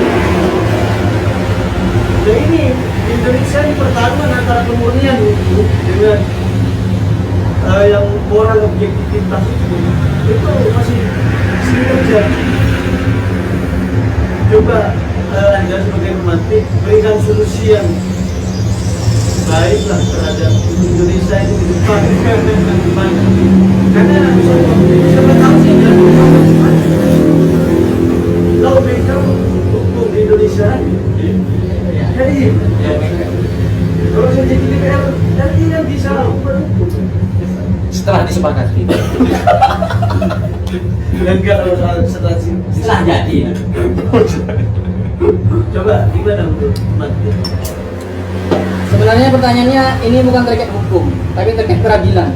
Hukumnya selesai sebenarnya. Ada hukum Islam diakui sebagai hukum yang berlaku di Indonesia, selesai. Pertanyaannya sebenarnya bukan hukum, dan ini meluas. Padahal tadi mintanya tidak meluas, tapi ya tidak apa-apa saya meluas.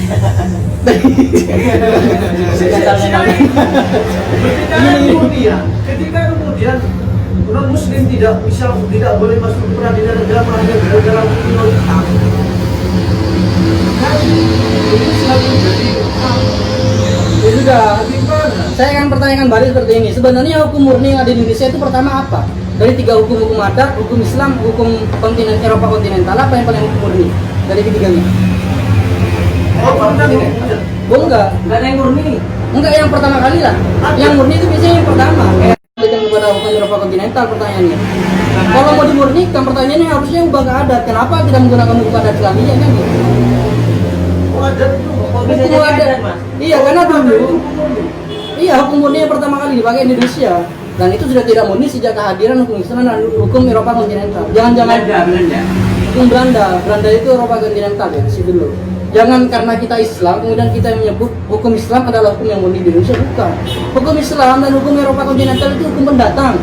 Tapi diakui hukum Islam dan juga hukum Eropa sebagai hukum yang dipakai. Sedangkan hukum adat sudah bukan hukum yang formal sekarang. Kenapa? Kalau mau bicara tentang pemurnian Karena hukum di hukum Indonesia, adat, ya. maka bahas hukum Sudah adat, bisa. jangan bukan hukum. Jangan. Bentar. Majapahit berarti, Bukannya Sriwijaya. masuk ke yang tadi yang alam. Iya, hukum adat dan lain sebagainya. Iya. Bukan ke situ lagi, Bang. Masalah peradilan. Bukan masalah hukum, masalah di peradilannya sekarang. Mau peradilan. Iya, di peradilannya. Peradilan sama hukum punya sejarah masing-masing. Jadi kalau saya kritik saya kepada penanya ya, kalau bicara pemurnian hukum di Indonesia, maka jangan sangkut pautkan Islam dan Eropa kontinental, maka sangkut pautkan Eropa kontinental, Islam dan hukum adat. Harusnya kalau mau murnikan hukum adat.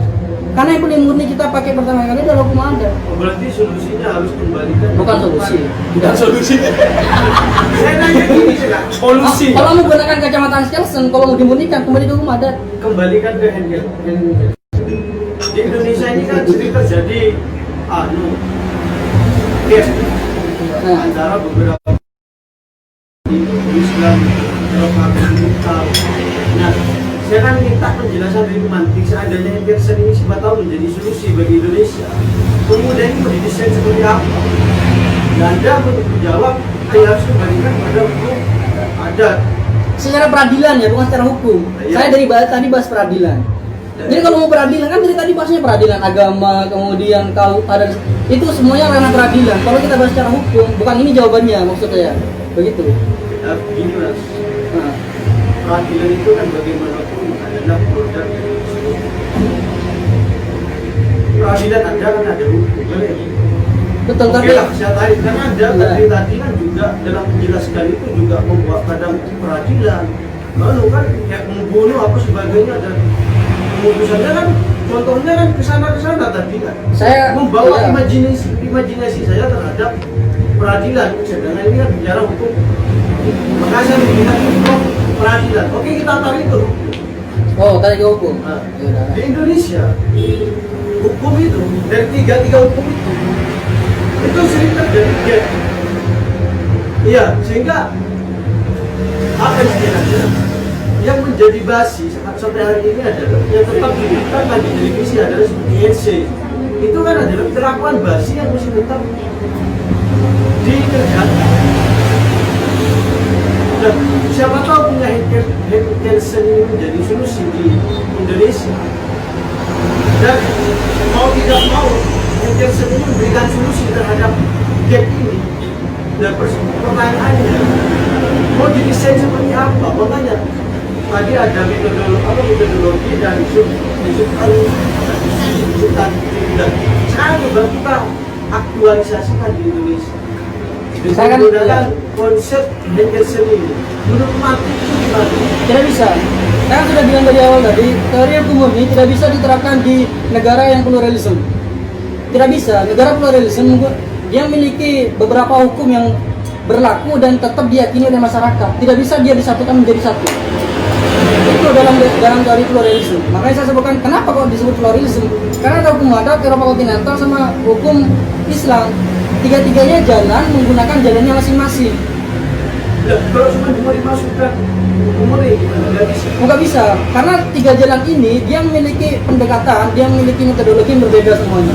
Kalau agama pendekatannya ideologis misalkan. Kalau hukum adat pendekatannya adalah pendekatan budaya.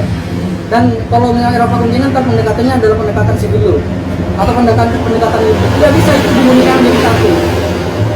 Kalau dalam pluralisme hukum. Baiklah, kalau karena pematik terlalu pesimis terhadap itu enggak kan ya dari psikologi kan agak pesimis untuk diterapkan di Indonesia. Walaupun ada beberapa lokasi di negara kita itu sebenarnya yang menggunakan memang mungkin untuk pemurnian hukumnya kan tetap mau dipertahankan seperti suku budaya, bagaimana? Itu di luar hukum ya yang antum sebutkan. Hukum budaya itu di luar hukum. Jadi tidak, ya maksudnya Ada. kalau misalkan itu diterapkan nggak apa-apa. Kamu nggak ada sangkut pautan sama hukum. Hukum berbeda dengan itu semua. Jadi kalau budaya dari dulu sampai apakah budaya dan hukum sama? Ada mas. Iya, saya tanya apakah budaya dan hukum sama? Pertanyaan saya, apakah budaya dan hukum sama? Tidak sama. Tidak sama. Kalau budaya kan ini sebagai metode Iya. untuk kemudian produksi hukum. Apakah budaya dan saya ganti lagi, apakah budaya dan hukum adat sama? Berbeda. Oke, lanjutkan kalau berbeda. Kan beda. Iya, lanjutkan aja. Dan kata anda ke sini, terapkan kayak gitu. Saya masuk ya, saya penganut aliran realisme hukum dan juga progresisme hukum. Jadi saya apa sesuai fakta saja. Saya sesuaikan dengan keadaan Indonesia sekarang, tapi menggunakan solusi-solusi yang ada dengan realisme seperti itu kan begitu. Jadi kita tidak bisa menggunakan hukum yang kaku seperti teori hukum murni, apalagi diterapkan dalam pluralisme hukum seperti kita begitu. Bagaimana pertanyaannya mungkin? Oh berarti anda menjustis bahwasanya hukum ini adalah undang dan ada kaku ya? Ya, apakah itu justifikasi kepada saya juga? Enggak, kan Enggak. anda mengatakan kan iya. Ya. Hukum ini adalah saya nggak setuju karena hukum ini adalah kaku gitu ya. Kan Iya. menganut realisme dan progresif. Enggak, beda. Gimana? Karena itu makanya saya bilang apakah antum justifikasi kepada saya? Karena yang saya katakan tidak seperti itu. Kan gitu. Iya, maksudnya realisme hukum sama saya penganut realisme hukum dan juga progresif hukum. Berbeda dengan aliran penggunaan hukum. Yang Gibson ya. Kalau penggunaan hukum dia kaku, penerapannya kaku. Nah, iya, kaku lah. Maksudnya tadi disamakan teori hukum murni sama progresif sama realisme hukum katanya sama, kata saya beda kan. Itu yang saya. Kalau kaku benar emang saya sebut kaku. Apa yang punya ada pernyataan yang lain kalau misalkan teori hukum murni tidak kaku? Apa? Ya, Ada yang lain? kenapa anda menyatakan hukum murni itu kaku? Iya emang. Ya alasannya apa mas? Loh, penerapannya seperti contoh-contoh tadi seluruh dia tidak menggunakan moralitas, dia mengesampingkan efektivitas, dia mengesampingkan fakta hukum. Yang penting jika ada kasus hukum dia dikembalikan lagi pada undang-undang. Makanya pertanyaan dasarnya dalam teori Hans Kelsen itu apa hukumnya, bukan apa hukum yang seharusnya. Kalau hukumnya seharusnya sesuai moralitas, hukum seharusnya harus pertimbangan-pertimbangan. Tapi Hans Kelsen tidak, langsung ketika ada kasus dikembalikan apa hukumnya. Hukumnya 5 tahun sudah masukkan 5 tahun. Kalau saya menjadi pengikutnya Kelsen, saya akan mengatakan Belanda adalah yang paling kaku. Apa itu justifikasi juga? Nah, kenapa? Iya saya justice. Oh, iya. Karena saya punya alasan. Nah, ketika bicara hukum, kemudian kenapa harus orang yang ditinggalkan? Saya tidak pernah. Hukum harus dikendalikan oleh moral. Ini sebagai Kelsen. Tadi sebenarnya sudah saya jawab di moralitas, bukan mengedepankan. Itu saya tidak pernah mengatakan itu ya. Bukan mengedepankan. Loh, Berarti kan menurut kalau seharusnya berarti kan hukum yang adalah moral. Saya tadi jelaskan moralitas itu ada dalam hukum. Iya. Ini makanya salah satu pertimbangan dalam hukum adalah Sejarah yang moralitas. berbeda mas. Tidak boleh moral dan hukum harus disamakan. Apa tadi? Kenapa itu tidak Sejarah yang disampaikan tadi di berbeda. sana? Kenapa tidak disampaikan di sana? Tadi saya pikir sudah selesai ketika Mas Nah sudah. makanya ketika anda menganut realisme dan kemudian menjustis bahwasanya ini penerapannya adalah kaku, justru yang realisme adalah yang kaku. Loh, kenapa kaku? Realisme itu sifatnya fleksibel. Ada hukumnya, tapi hukumnya disesuaikan sama objek hukumnya, sama fakta hukum. Dia sesuai dengan hukum undang-undang atau tidak? Ternyata dia nggak sengaja, nggak sesuai. Sudah hukumnya tidak bisa diterapkan. Tidak Itu sengaja realisme. gimana? Tidak sengaja membunuh contohnya. Begitu bicara tidak sengaja lagi. Loh, lihat contoh. Kita kan harus memindahkan dari praduga ya, dalam bicara hukum. Bukan praduga, itu hasilnya ketika dihakimi. Ternyata hakimnya mengatakan dia tidak bersalah karena dia melindungi diri katanya. Berarti hukum di undang-undang tidak bisa diterapkan di orang itu. Kalau kita menggunakan kacamata teori hukum nggak peduli itu, langsung dihukumi aja. Nggak peduli dia sengaja atau tidak. Bagus, karena penegakan hukum tetap berjalan. Dia tidak bisa mencapai suatu keadilan yang diminta. Ukuran keadilan itu ada yang kita diskusikan pada lain waktu. Nah, ini teori Hans Kelsen. Ini udah disampaikan. Nah ini kan terus. Tapi kan bukan kayak itu. Ya. Kalau menurut keadilan untuk dari realisme dan itu nanti akan menjadi keadilan yang subjektif. Semua adalah Iya, satu benar. ukuran tentang keadilan. Belum bagaimana nih? Tapi kalau keadilan Ini. nggak subjektif nggak adil nggak? Kalau keadilan Ayo, nanti kita bahas keadilan menurut pandangan pendidikan. Ini saya masih bingung dong. Iya, iya. Tentang hukum dan moralitas ya. Hukum murni tadi dijelaskan di sana tidak ada moralitas kan. Dalam hukum murni, justru yang saya bingungkan, justru yang menegakkan hukum murni, dia mengatakan dia paling moralitas. Salah satu contohnya suku Baduy. Suku Baduy itu baju nggak boleh yang seperti ini, harus kalau nggak putih ya hitam. Dan kita sendiri suku Baduy, HP nggak boleh masuk. Bahkan suku Baduy itu kirim surat ke Pak Jokowi kemarin, minta ditarik dari satelit Indonesia suku Baduy. Karena takut terkontaminasi dan mereka menganggapnya itu paling moralitas. Kemudian dia sekolah nggak boleh sekolah, HP nggak boleh. Orang luar bahkan nggak boleh. Nah, teorinya Hans Kelsen itu justru itu bertolak belakang gitu. Saya Itu nggak bagaimana begini. prosesnya gitu, kok bisa Yang dari tadi disebutkan adalah budaya bukan hukum. Coba sebutkan contoh hukum, penegakan hukumnya. Itu yang tadi disebutkan bahwasanya berbaju. Ada, cuma Ya apa? nggak ada. Tahu? Itu nggak boleh pegang HP, nggak boleh pakai baju yang warna-warni seperti ini. Ya, kalau itu Kemudian ada efek banget jadi hukum dari Pak Lokal. ini perbedaan yang mendasar antara budaya dan hukum adat itu, hukum itu memiliki sanksi. Itu tidak bisa diganggu gugat. Apakah jika dia tidak menggunakan Ada ada sanksinya? Apa ada sanksinya? Nah, saya kurang Ah, mendalami. terus kemudian begini juga. Sanksinya itu Mas, bisa kalau dalam psikologi itu artinya pengasihnya itu melakukan diri. Bisa isolasi mandiri, isolasi mandiri. diskriminasi. Tidak ada. Ya, Coba. ini saya Kita Tadi kan begini. Kemudian saya akan sebut bahwasanya teori hukum murni itu adalah termasuk dalam aliran positivistik. Pendekatannya adalah hukum negara. Kalau ini adalah teori hukum murni adat. Jadi beda, pendekatannya beda. Jadi kalau kita menggunakan lepas dari positivistik. iya, kalau itu kan sudah di luar positivistik, itu kan ilmu alam. Maka dia menganggap positif. Nah, itu dia. Jadi kalau misalkan alirannya berbeda dari awal, jadi tidak bisa ini dijadikan analogi, nggak cocok kata saya. Karena aliran positivistik itu adalah tatanan suatu negara, kalau itu adalah tatanan suatu budaya. Jadi kalau budaya, antar budaya satu dan yang lainnya memiliki etika nilai yang berbeda, tidak bisa. Berarti itu paling moralitas berarti justice. Paling moralitas di hukum adat, di hukum adat, bukan di hukum positivistik.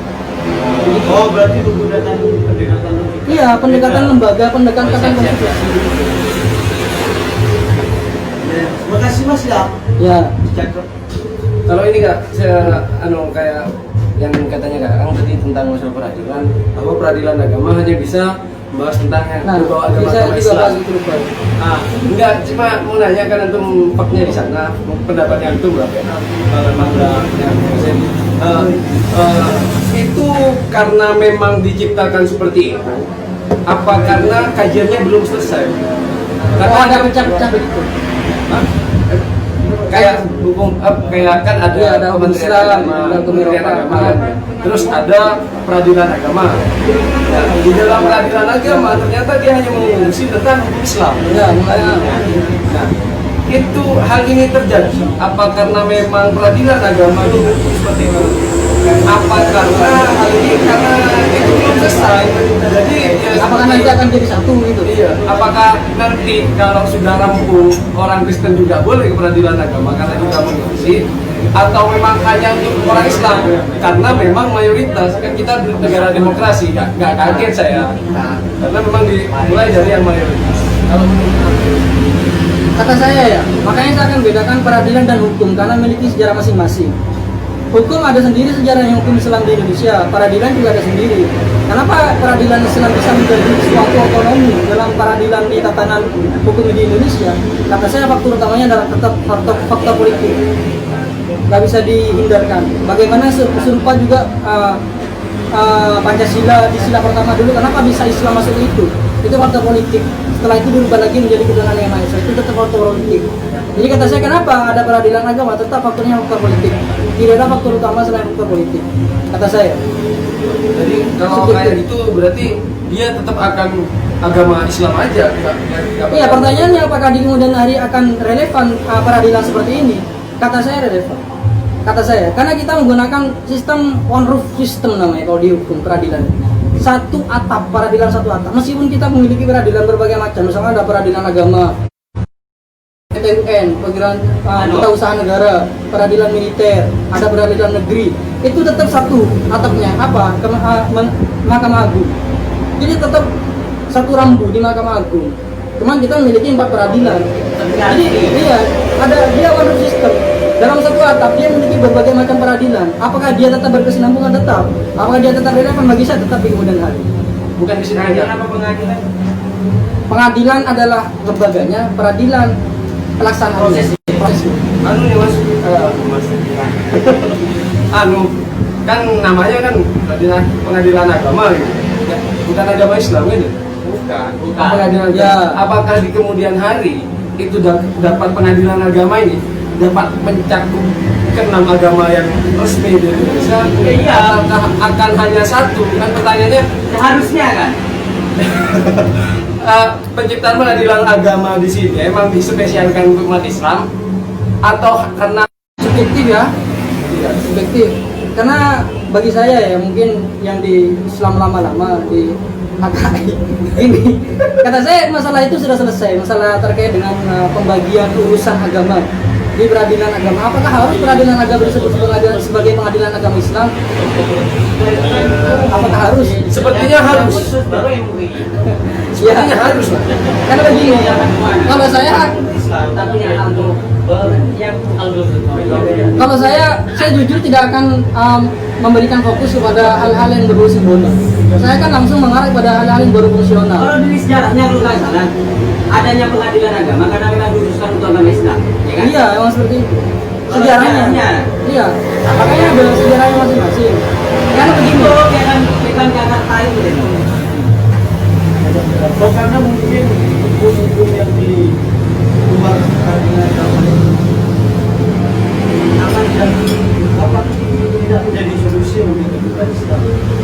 karena mungkin yang pertama, menurut paham saya mungkin praduga agama yang lain, 5 agama sisanya itu tidak bisa menjawab persoalan muamalah antar agamanya masing-masing secara menyeluruh. Makanya dia menggunakan hukum KUH Perdata, kita Undang-Undang Hukum Perdata sebagai dasar hukumnya. Video Dari kawan-kawan, misalkan Hindu, Buddha dan lain sebagainya, itu kan tunduknya kalau mereka berperkara secara perdata, ya kan makanya kita Undang-Undang Hukum Perdata. Tapi kalau Islam itu makanya KHI dan juga perkawinan. Karena perdata ditafsirkan sebagai perkawinan dan segala runtutannya, dan juga tambahan ekonomi syariah kalau dari Islam. Bagi saya 5 agama sisanya itu Bukan tidak selesai, tapi juga karena ruang politik gak punya. ruang politik. Makanya saya tak bilang tadi, kata saya memurni faktor politik. Karena bagi saya begini, kalau dibahas secara fungsional semuanya sudah teratur pembagiannya. Tidak ada sampai saat ini keluhan dari antar agama mengeluhkan tentang implementasi suatu hukum antar agama harus diberikan kepada agamanya masing-masing. Padahal di Islam karena mayoritas. Jadi agama yang lain seperti agama Buddha, Hindu dan sebagainya tunduk kepada kitab Undang-Undang Hukum Perdata sebagai produk administratif dari lembaga negara. Tunduk kepada hukum itu. Jadi secara fungsional selesai.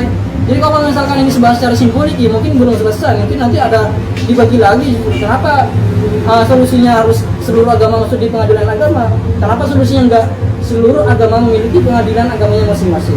Misalkan pengadilan agama Islam, pengadilan agama Buddha dan sebagainya. Ini kalau kita bahas secara simbolik. Kalau secara fungsional kan seperti itu.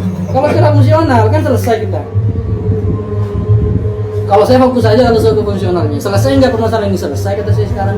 Mungkin nanti tinggal beberapa hal yang harus diubah seperti perpu dan lain sebagainya. Dan hukum Islam gak pernah menentang. Tidak pernah, karena hati Allah, hati Rasul, hati Allah, hati Rasul, ulil amri minkum. Ulil amri minkum, produk ulil amri minkum adalah hukum. Jadi mengikuti suatu hukum adalah mengikuti agama. Mengikuti hukum negara adalah instruksi dari mengikuti hukum agama.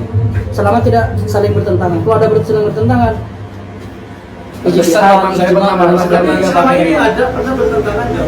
antara Antara hukum Eropa tadi itu ada dengan aturan. Ada. Ada contoh. Perkawinan disebut dewasa, hukum perdata di kitab Undang-Undang Hukum Perdata 21 tahun. Di Undang-Undang Perkawinan 19 tahun, bertentangan. Makanya bagi yang non muslim patokannya 21 tahun itu. Tapi yang Islam tetap 19 tahun. Jadi boleh. Boleh. Jangan hukum murni. Tapi batasan menjomblo enggak Nggak masuk. Mungkin di ajaran agama lain mungkin masuk karena saya tidak terlalu membahas tentang ajaran lain. Saya tidak tahu. Enggak di baik Kata-kata yang saya sampaikan sebelumnya terkait dengan agama adalah subjektif. Enggak ada di hukum negara apa Tentang kalau batasan menjomblo Disuntik mati. Batasan Kalau dalam agama nggak ada. oh belajar harus itu. Kita berhak jomblo. Tapi kita kan juga berhak berproduksi. Tapi kan kadang dibatasi oleh KB. Balik ke hak asasi manusia. Mau nikah, mau Kalau kayak gitu Mas, berarti 19 tahun itu juga menyalahi hak asasi manusia karena kalau 9 tahun mau nikah kenapa enggak? Karena sekarang umur 9 juga punya mindset melupakan psikologi ya. Iya dokter, tapi untuk kepentingan psikologi nggak boleh hukum dikatakan untuk itu. Untuk kepentingan psikologi. Tapi psikologi untuk kepentingan hukum boleh. Semuanya untuk kepentingan hukum. Semuanya untuk kepentingan hukum. Nah, hukum murni ini hukum demi kepentingan hukum. Enggak juga. Saya nggak jelaskan. Mungkin cukup sekian ya, saya akan tutup. Mungkin jika ada salah kata yang sangat subjektif Enggak moderator. tidak diakui sebagai moderator. Coba kasih aku gosip gitu loh. Oh iya, kan terakhir belum selesai. Mungkin jika ada salah kata, salah ucap, karena saya akui memang banyak, karena mungkin tidak ada banyak yang sadar juga. Saya mohon maaf sebanyak-banyaknya. Saya akan akhiri dengan beberapa kata hukum di mana bumi dipijak, di situ hukum bertindak, atau dalam bahasa ilmiah, bukan ilmiah ya, bahasa kerennya when in Rome do lex Roma. Jadi kalau misalkan ada di Roma, maka bertindaklah seperti orang Roma. Jadi hukum itu dinamis sesuai lokasi, tempat, dan kondisi. Saya akhiri, wassalamualaikum warahmatullahi wabarakatuh. Emang dia harus bertanggung jawab hukumnya.